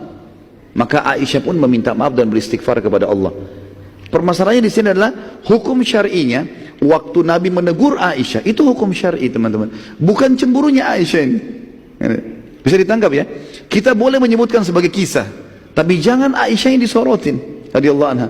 Ini berarti memojokkan istri Nabi SAW gitu. Jadi perilaku beliau bukan sebagai sebuah hukum, tapi hukum adalah yang diterapkan oleh Nabi SAW. Dan ini sudah saya jelaskan di beberapa pertemuan tentang manajemen rumah tangga Islami di YouTube, tentang beberapa riwayat berhubungan dengan masalah cemburunya Aisyah radhiyallahu anha. Dan kita lihat dalam riwayat ini, sahih riwayat Bukhari, Aisyah tidak cemburu teman-teman sekalian di sini. Bahkan di depan matanya Aisyah radhiyallahu anha, Nabi SAW menikahi Juwairiyah. Dan Aisyah mengucapkan dalam riwayat Bukhari, setelah Nabi SAW menikahi Juwairiyah, di kemah diundang para sahabat, gitu kan? Maka seluruh sahabat berkata, ya Rasulullah, sebagai penghormatan terhadap pernikahan anda ini, kami bebaskan tawanan-tawanan kami. Maka satu suku semua dibebaskan. Aisyah yang meriwayatkan radhiyallahu anha, riwayat Bukhari, mengatakan tidak ada wanita yang lebih mulia ya, dan juga berjasa kepada kaumnya dibandingkan Juwairiyah binti Al-Harith. Karena dengan menikahnya dia dengan Nabi SAW, maka sukunya semua bebas dari tawanan. Perhatikan riwayat ini teman-teman, bobotnya tinggi sekali. Seorang istri Nabi SAW yang selama ini cuma selalu dikenang cemburunya, ternyata di sini beliau meriwayatkan tentang pernikahan Nabi SAW. Bahkan kita temukan riwayat-riwayat yang menyebutkan tentang masalah mahar Nabi SAW dalam pernikahan, itu diriwayatkan oleh Aisyah radhiyallahu anha. Jadi di sini harus diperbaikin, harus betul-betul pada tempatnya. Sekali lagi, boleh kita sebutkan kisahnya, tapi jangan jadi tolok ukur hukum itu cemburunya, tapi hukum yang diterapkan oleh baginda Nabi sallallahu alaihi wasallam. Dan pada saat itu Aisyah pun radhiyallahu anha, dalam buku-buku sejarah disebutkan, jalan menuju ke Madinah, untanya bersebelahan dengan untanya Juwairiyah. Dan Aisyah menceritakan tentang hal-hal yang disukai dan tidak disukai oleh Nabi SAW. Sebagai istri sama-sama dia sampaikan, begini loh Rasulullah suka, begini Rasulullah tidak suka, begini. Lihat bagaimana Aisyah radhiyallahu anha di sini bukan masalah cemburunya, malah Aisyah di sini mengingatkan madunya, begini loh istri suami kita. Ini sebuah pelajaran yang penting sekali. Jadi jangan selalu teman-teman hal-hal yang buruk saja yang tahu dikenang dan akhirnya salah dalam penyampaian. Ada kejadian penting namanya kejadian kisah ifk, fitnah, perzinahan Aisyah pada saat pulang dari Bani Mustaliq ini. Waktu pasukan lagi istirahat teman-teman sekalian, turunlah Aisyah dari gerandahnya. Jadi biasanya tradisi pasukan muslimin, istri-istri Nabi kalau dibawa, kadang-kadang Nabi bawa 2 orang, kadang-kadang Nabi bawa 1, tapi yang jelas setiap perjalanan Nabi selalu bawa istrinya. Siapa yang Nabi ajak, maka itu yang diajak pergi gitu. Pernah Nabi SAW ajak Aisyah dengan Hafsah berdua, sampai Aisyah mengatakan, saya baru mengetahui ternyata khidmah saya, pelayanan saya terhadap Nabi, ya kurang setelah saya lihat bagaimana Hafsah melayani Nabi SAW. Seperti itulah. Yang jelas setiap unta yang dipakai oleh setiap istri Nabi yang ada itu ditaruh di geranda, dan geranda ini bisa ditaruh di atas unta atau dipikul oleh 4 orang sahabat. Kebetulan waktu perang Bani Mustaliq itu dipikul oleh sahabat, gerandanya dipikul oleh sahabat, gitu kan. Kemudian Aisyah karena badannya agak kecil, dia katakan dalam riwayat, maka beliau radhiyallahu anha turun dan mengatakan dalam hadis Bukhari, pada saat pasukan lagi istirahat aku punya hajat, ya, pergi ke padang pasir menunaikan hajatnya, mungkin buang air kecil dan seterusnya. Yang jelas saya pergi ke sana. Kemudian saya pada saat pergi, saya kembali ke pasukan, ternyata kalung saya jatuh. Saya pun kembali ke lokasi yang awal, gitu kan. Begitu saya kembali yang kedua kali, ternyata pasukan sudah tidak ada. Jadi Nabi SAW suruh pasukan berjalan, bergerak. Sahabat-sahabat yang mikul geranda Aisyah, kira Aisyah ada di dalam, kena ringan. Nggak tahu kalau ini sudah pergi, lagi pergi gitu. Apalagi tadi waktu sudah pergi, balik lagi sudah kelihatan. Pergi yang kedua sahabat tidak perhatikan. Ringkas cerita, pergilah pasukan ini. Kata Aisyah, aku pun tidak menemukan pasukan, dan pada saat aku sedang duduk di atas sebuah batu, membuka cadar, ya, Aisyah menunggu pasukan ada nggak yang datang. Ada satu orang sahabat Nabi yang mulia namanya Safwan radhiyallahu anhu. Safwan ini sahabat yang dikenal sekali dengan kesolehannya, dengan kebaikan akhlaknya dan amanahnya. Sampai Nabi SAW letakkan Safwan di ujung pasukan. Setiap pasukan jalan, selalu Safwan paling belakang. Tunggu pasukan sudah hilang, udah nggak kelihatan, baru dia jalan lagi. Nanti kalau ada pedang jatuh dia yang pungut, ada perisai dia yang pungut, ada kendi dia yang ambil. Tugasnya itu karena diamanahkan. Safwan lihat di lokasi istirahatnya pasukan tadi ada perempuan, dan kata Aisyah dalam hadis ini, Safwan mengenal wajahku sebelum turun ayat hijab. Tahu kalau ini Aisyah, gitu. Maka aku pun menutup, ya, hijab. Aisyah waktu ada Safwan menutup, dan Safwan pun tidak melihatnya, tapi dia mengenalku sebelum aku pakai hijab, dia tahu. Maka Safwan hanya mengucapkan kalimat istirja, inna lillahi wa inna ilaihi raji'un.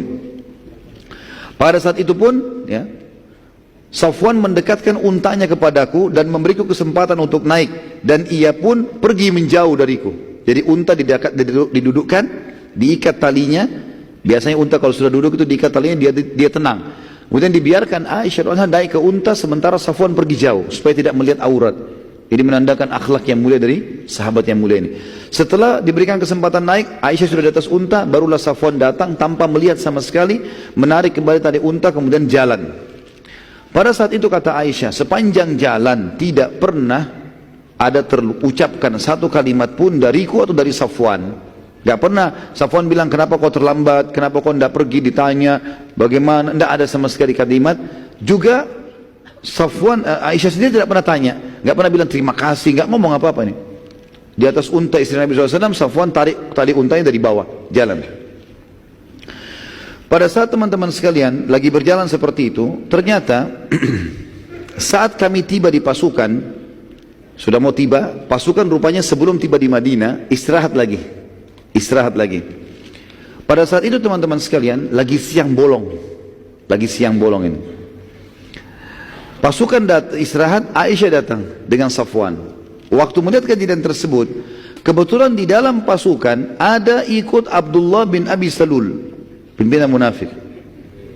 Dia lihat Aisyah sama Safwan, kesempatan sebarin fitnah. Maka dia mengatakan, mana bisa seorang wanita dengan seorang pria bersama-sama lalu tidak terjadi.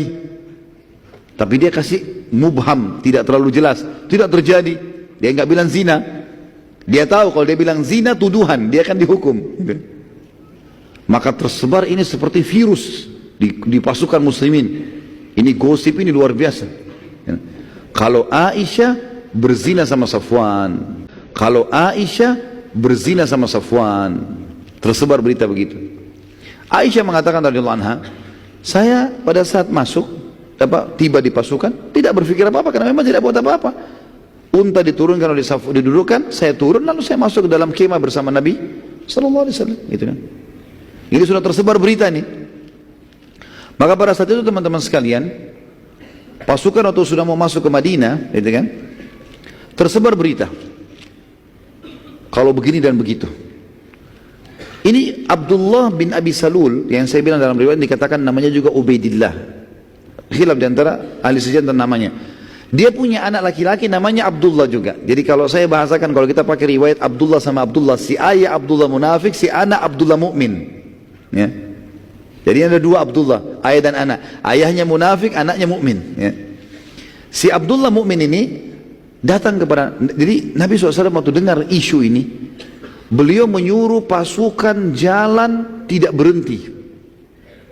Selama 3 hari 3 malam teman-teman sekalian pasukan jalan terus. Gosip tentang Aisyah berzina sudah tersebar. Nabi SAW tidak nanya kepada Aisyah, pasukan disuruh jalan 3 hari 3 malam. Mereka sholat pun ya, berhenti sholat langsung jalan. Makan di atas unta, nggak ada istirahat. Kalau sudah malam sekali baru Nabi suruh istirahat. Habis sholat subuh jalan lagi selama 3 hari. Tujuannya adalah supaya isu ini tidak nyakin masalah. Kalau istirahat sebentar, duduk ngobrol-ngobrol, makin nyebar nih. Rupanya waktu sudah dekat pintu Madinah, gitu kan? Nabi SAW pada saat itu teman-teman sekalian sempat didatangi oleh seorang sahabat. Kalau tidak salah Zubair bin Awam. Dia mengatakan, ya Rasulullah, kenapa anda begitu cepat jalan? Kenapa anda tidak istirahat? Kata Nabi SAW, belum sampai padamu apa yang disebutkan oleh Abdullah. Dia bilang, kenapa ya Rasulullah? Dia mengatakan begini dan begitu tentang keluargaku. Pintu gerbang Madinah sudah dekat, gitu kan? Maka Zubair balik ke belakang. Rupanya Zubair sampaikan, salah satu yang mendengar berita ini Abdullah, anaknya si munafik ini. Abdullah ayah munafik, Abdullah si anak mukmin. Abdullah mukmin dengar.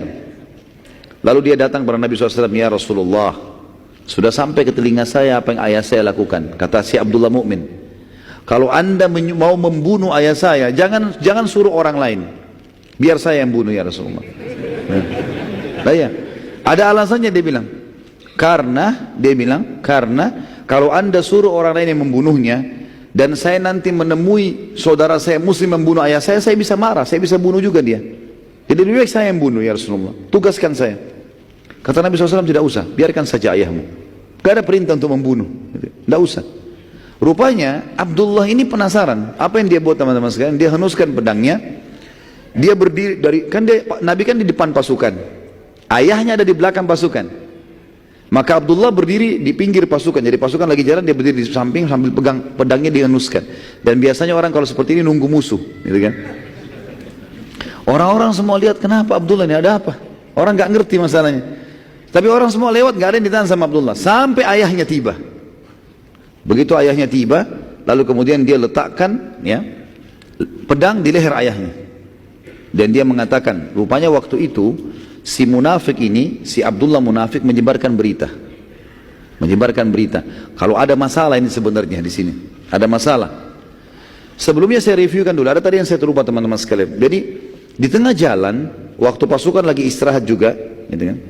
Sebelum kasus Aisyah datang dengan Safwan, ada yang saya lupa di situ. Rupanya ada dua orang, satu budaknya Umar bin Khattab, satu budaknya orang Ansar, lagi ngambil air di kali. Sekali lagi, ini terjadi sebelum Aisyah sama Safwan tiba di pasukan. Kita review kembali. Pada saat itu teman-teman, rupanya dua orang budak ini bertengkar. Rupanya ambil air, entah terjadi apa, clash di antara mereka. Waktu clash ini, gitu kan, mereka saling lempar air. Rupanya budak yang dari Umar bin Khattab dari Mekah ini, orang muhajir, dia henuskan pedangnya. Dia mengatakan, hai orang muhajirin, bantulah saya. Orang Ansar dengar itu, henuskan pedangnya. Hai orang Ansar, bantulah saya. Terkumpul di belakangnya budaknya Umar dari Mekah ini, orang-orang muhajirin, terkumpul orang Ansar. Dan ini orang baru pulang dari perang. Apa saja bisa memicu peperangan gitu kan. Dua orang ini, dua kubu sudah mau perang. Ada orang yang melapor kepada Rasulullah, ya Rasulullah begini kejadiannya. Maka Nabi SAW datang. Nabi mengatakan, apakah masih ada dakwah jahiliyah di antara kalian? Fanatisme rasis begini, sementara saya berada di tengah-tengah kalian. Kok masih ada yang mengatakan begini dan begitu? Karena ini mau perang ini. Tinggalkan, karena ini membinasakan kalian. Berhenti, bubar semua.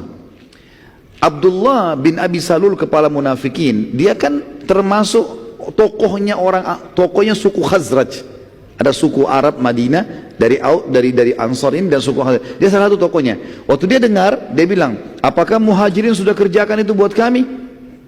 Pasti nanti kalianlah yang telah membuat ini sampai mereka bisa masuk ke dalam pasukan kita, masuk di kota Madinah. Kalian yang terima mereka.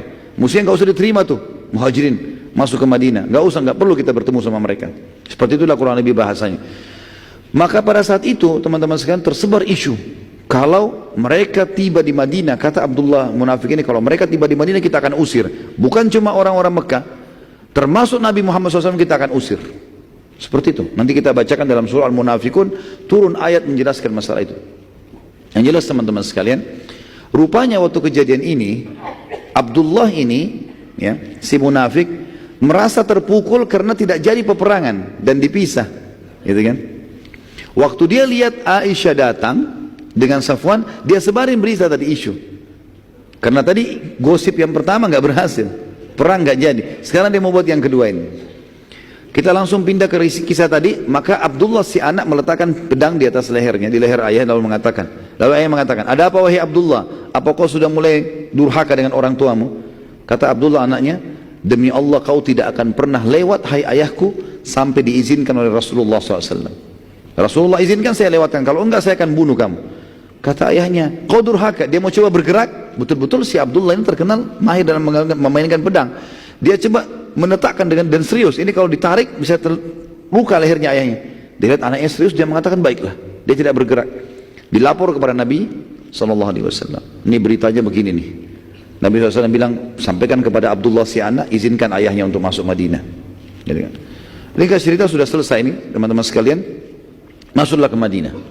Kata Aisyah radhiyallahu anha, saya melihat beberapa hari perilaku Nabi SAW berubah. Enggak seperti biasanya. Biasanya Nabi SAW itu suka bercanda, kalau saya sakit ditanya. Ini enggak ada sama sekali. Nabi bicara seperlunya saja. Kata Aisyah, lalu kemudian saya pun berkata kepada Nabi SAW, ya Rasulullah, kalau anda tidak punya hajat dengan saya, izinkan saya ke rumah orang tua saya. Ini termasuk adab dalam rumah tangga teman-teman sekalian. Bagaimana Aisyah radhiyallahu anha pada saat suaminya berubah sikap, tidak langsung spontan, marah-marah, segala macam, atau menuduh suaminya segala macam, tidak. Aisyah dengan tenang, tapi dia lihat ada perilaku yang berubah, dia mengatakan, ya Rasulullah, kalau anda tidak punya hajat dengan saya, izinkan saya pulang ke rumah orang tua saya. Ada sampai ada punya hajat baru saya datang. Nabi SAW mengatakan, baiklah, diantarlah ke rumah Abu Bakar. Pada saat itu teman-teman sekalian, waktu diantar pulang ke rumah, Aisyah mengatakan selama 2 minggu, 2 minggu atau 3 minggu dari kejadian, Aisyah mengatakan saya tidak tahu apa-apa nih, tidak tahu berita apa-apa. Di Madinah sudah hangat nih informasinya. Dan pada saat itu teman-teman sekalian, wahyu terputus dari langit, nggak ada informasi yang sampai. nggak ada yang turun informasi. Gimana ini sekarang? Siapa yang melakukan? Siapa yang begini? Dari mana? Siapa yang salah? Nggak ada wahyu. Biasanya wahyu langsung turun. Ada kasus langsung wahyu turun ingatkan gitu. Maka Nabi SAW pada saat itu juga Aisyah lagi tidak ada, lagi di rumah ayahnya. Beliau terus mengumpulkan informasi, nunggu wahyu dari langit, berdoa sama Allah, ikhtiar. Belum ada berita. Akhirnya Nabi SAW setelah sebulan dari kejadian itu, sebulan penuh nggak ada wahyu. Maka Nabi SAW naik di atas mimbar, lalu beliau berkata kepada para sahabatnya setelah tahmid dan salawat, kenapa ya ada yang menyakiti aku di keluargaku dengan berita bohong dan juga menuduh salah satu sahabatku, maksudnya Safwan. Nabi tidak sebut Aisyah, tidak sebut Safwan, ya kan? Nabi cuma mengatakan kenapa ada orang menyakitiku di keluargaku, maksudnya nuduh-nuduh sembarangan. Sementara aku tidak tahu dari keluargaku kecuali kebaikan, orang-orang salehah semua ini. Dan ada yang menyakitiku di salah satu sahabatku yang aku tidak tahu kecuali kebaikan darinya, dan dia tidak pernah masuk ke rumahku kecuali bersamaku. Berdirilah satu orang dari suku Aus. Saya sudah bilang Ansar di Madinah ada Aus dan Khazraj. Suku Aus berdiri mengatakan, wahai Rasulullah, kami tahu siapa yang anda maksudkan itu. Abdullah bin Abi Salul dari suku Khazraj. Kami tahu siapa yang anda maksud, yang memfitnah keluarga anda ini. Perintahkan ya Rasulullah, kami akan tebas lehernya. Sudah selesai. Ini orang penyebar fitnah, kita habisin saja. Kebetulan Abdullah bin Ubay bin Salul, pemimpin munafik dari suku Khazraj, suku yang satunya. Dan Aus dan Khazraj dulu sebelum Islam sering berperang. Sering berperang. Maka berdiri Sa'ad ibn Ubadah, kebetulan Sa'ad ibn Ubadah dari suku Khazraj. Lalu dia berdiri, dia mengatakan, dia tunjuk orang Aus tadi, sahabat dari Aus, ya. Demi Allah kau tidak katakan itu kecuali karena kau tahu dia dari suku kami. Kita sama-sama tahu siapa yang buat salah ini. Tapi kau ucapkan itu mau nebas lehernya karena kau tahu dari suku kami. Kalau dari sukumu kau pasti akan diam. Jadi sahabat mulai ribut nih. Berdiri lagi dari Aus, pemimpinnya namanya Usaid bin Khudair. Sahabat Nabi yang mulia yang kalau baca Quran sampai malaikat datang mendengarkan bacaannya. Dia berdiri mengatakan, ya Rasulullah. Dia mengatakan, demi Allah kau munafik. Ditunjuk Sa'ad bin Ubadah. Ini dua-dua sahabat yang mulia ini. Kau yang munafik, ya, karena kau membela dia. Membela maksudnya si Ubaidillah. Maka hampir terjadi peperangan. Begitu kan di masjid. Nabi SAW tidak melihat tidak ada solusinya ini. Maka beliau pun turun dari mimbar mengatakan sudah bubar. Gak ada masalah, kita tidak bahas lagi, bubarlah. Akhirnya Nabi SAW mengambil sebuah keputusan mutlak. Beliau akhirnya mendatangi rumah Abu Bakar setelah sebulan kejadian ini. Nah sebelum Nabi SAW datang ke rumah, kurang lebih 3-4 hari sebelumnya, Aisyah mengatakan, saya pernah punya hajat mau keluar rumah. Zaman dulu orang tidak ada WC di rumah, tidak ada kamar mandi, mereka ke padang pasir. Waktu saya mau keluar hajat, ada WC umum untuk perempuan, ada buat laki-laki. Saya mau ke tempat umum, ternyata ibunya Muslih bin Abi Muslih, sepupunya Abu Bakar yang tadi kita ceritakan diputuskan nafkahnya itu lewat. Dan dia tahu kalau anaknya ini Muslim yang menyebarkan isu, yang menyebarkan berita yang tentang fitnahnya Aisyah. Maka ibunya Muslim gemetar lewat di sebelahnya Aisyah. Aisyah sambil santai jalan. Kemudian tiba-tiba pada saat dia keinjak kain bajunya ibunya Muslim, pas dia mau jatuh dia mengatakan, habislah hidupnya Muslim. Seperti itulah bahasanya. Kata Aisyah, kenapa anda mendoakan anak anda buruk? Kata ibunya Muslim, apa anda tidak tahu hai Aisyah apa yang Muslim sudah katakan tentang anda? Kata Aisyah, tidak, saya nggak tahu sama sekali. Saya nggak ngerti apa-apa. Akhirnya ibunya Muslim ceritakan, telah tersebar berita waktu kau diunta sama Safwan, kau datang di pasukan, katanya kau berzina dan panjang lebar diceritain. Kata Aisyah, pada saat itu hajat saya hilang. Udah nggak ada keinginan lagi mau ke WC, mau kan nggak ada lagi. Karena selama ini nggak tahu beritanya kan, nggak tahu. Dia bilang saya pun pulang ke rumah, yang saya kerjakan cuma menangis. Selama berapa hari itu menangis terus, udah nggak bisa ngomong apa-apa. Terasa tulang-tulang saya lemah, saya terasa jadi fitnah besar gitu. Maka sampai datanglah Nabi SAW ke rumah Aisyah setelah mengumpulkan dari sahabat di masjid. Lalu setelah ketemu Abu Bakar, ketemu dengan mertua istri Abu Bakar, mertua beliau SAW, beliau datang kepada Aisyah sambil mengatakan kalimat santun, wahai Aisyah, kalau seandainya benar kau melakukannya, sampai kau betul-betul melakukan itu perbuatan yang haram itu, bertobatlah kepada Allah, karena Allah Maha Pengampun. Karena Nabi SAW tidak punya informasi. Tapi kalau kau tidak lakukan, maka pastikan kau akan diselamatkan oleh Allah dari langit. Aisyah bilang, tiba-tiba tuh saya dengar Rasulullah SAW bilang itu, kekuatan saya muncul, tiba-tiba saya duduk, mengatakannya Rasulullah, Anda pun terpengaruh dengan gosip itu. Berita itu juga membuat Anda terpengaruh. Nabi SAW diam, karena tidak ada wahyu. Nabi kan juga bukan menuduh, Nabi bilang, kalau kau salah, taubat. Kalau tidak, yakinlah Allah akan tolong. Bijaksana sekali. Maka Aisyah mengatakan, saya menghadap ke ayah saya lalu berkata, hai ayahku, jawab Rasulullah SAW. Jangan diam, beritahukan. Kata Abu Bakar apa? Saya tidak tahu saya harus jawab apa anakku. Mau bilang apa saya nggak tahu. Kalau Rasulullah aja tidak tahu, apalagi saya. Aisyah, bayangkan kalau di posisi kita pada saat kita di situ bagaimana itu? Suaminya Rasulullah sendiri yang biasa dapat wahyu dari langit belum dapat wahyu. Orang satu Madinah sudah fitnahin dia. Abu Bakar pun tidak bisa bela. Tinggal ibunya, wahai ibuku, jawab Rasulullah SAW. Kata ibunya, saya juga tidak tahu harus jawab apa. Saya tidak tahu harus jawab apa Rasulullah SAW. Kata Aisyah pada saat itu, betul-betul saya merasa tidak ada penolong saya lagi. Dan saya merasa seluruh tulang-tulang saya kemudian mulai melemah kembali. Lalu dia bilang, demi Allah ya Rasulullah, aku tidak akan taubat karena aku tidak melakukannya. Gitu kan. Dan aku hanya akan mengucapkan, saking bingungnya Aisyah sampai dia lupa namanya Nabi Yakub alaihissalam.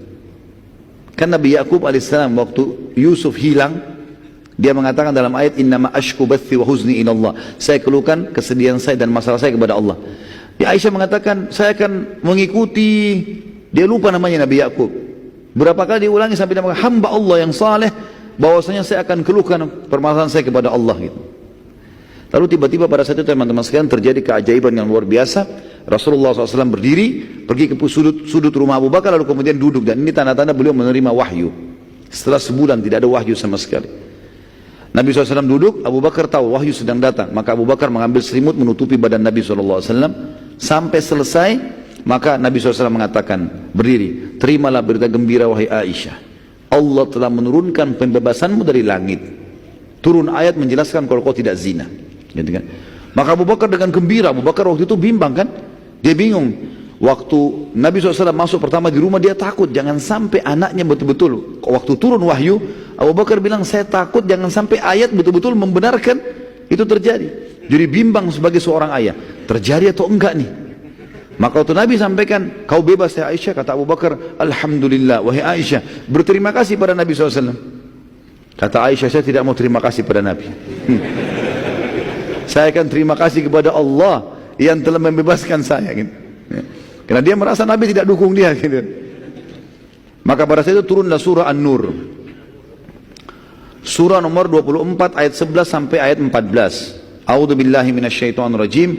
Innal ladzina ja'u bil ifki usbatum minkum la tahsabuhu syarran lakum bal huwa khairun lakum likulli imri'in minhum maktasaba minal itsm walladzi tawalla kibrahu minhum lahu 'adzabun 'adzim laula id sami'tumuhu dhannal mu'minuna wal mu'minatu bi anfusihim khairan wa qalu hadha ifkum mubin laula ja'u 'alaihi bi arba'ati syuhada fa in lam ya'tu bi syuhada'i fa ulaika indallahi humul kadhibun walaula fadlullahi alaikum wa rahmatuhu fid dunya wal akhirah lamassakum fima afattum fihi adzabun azim.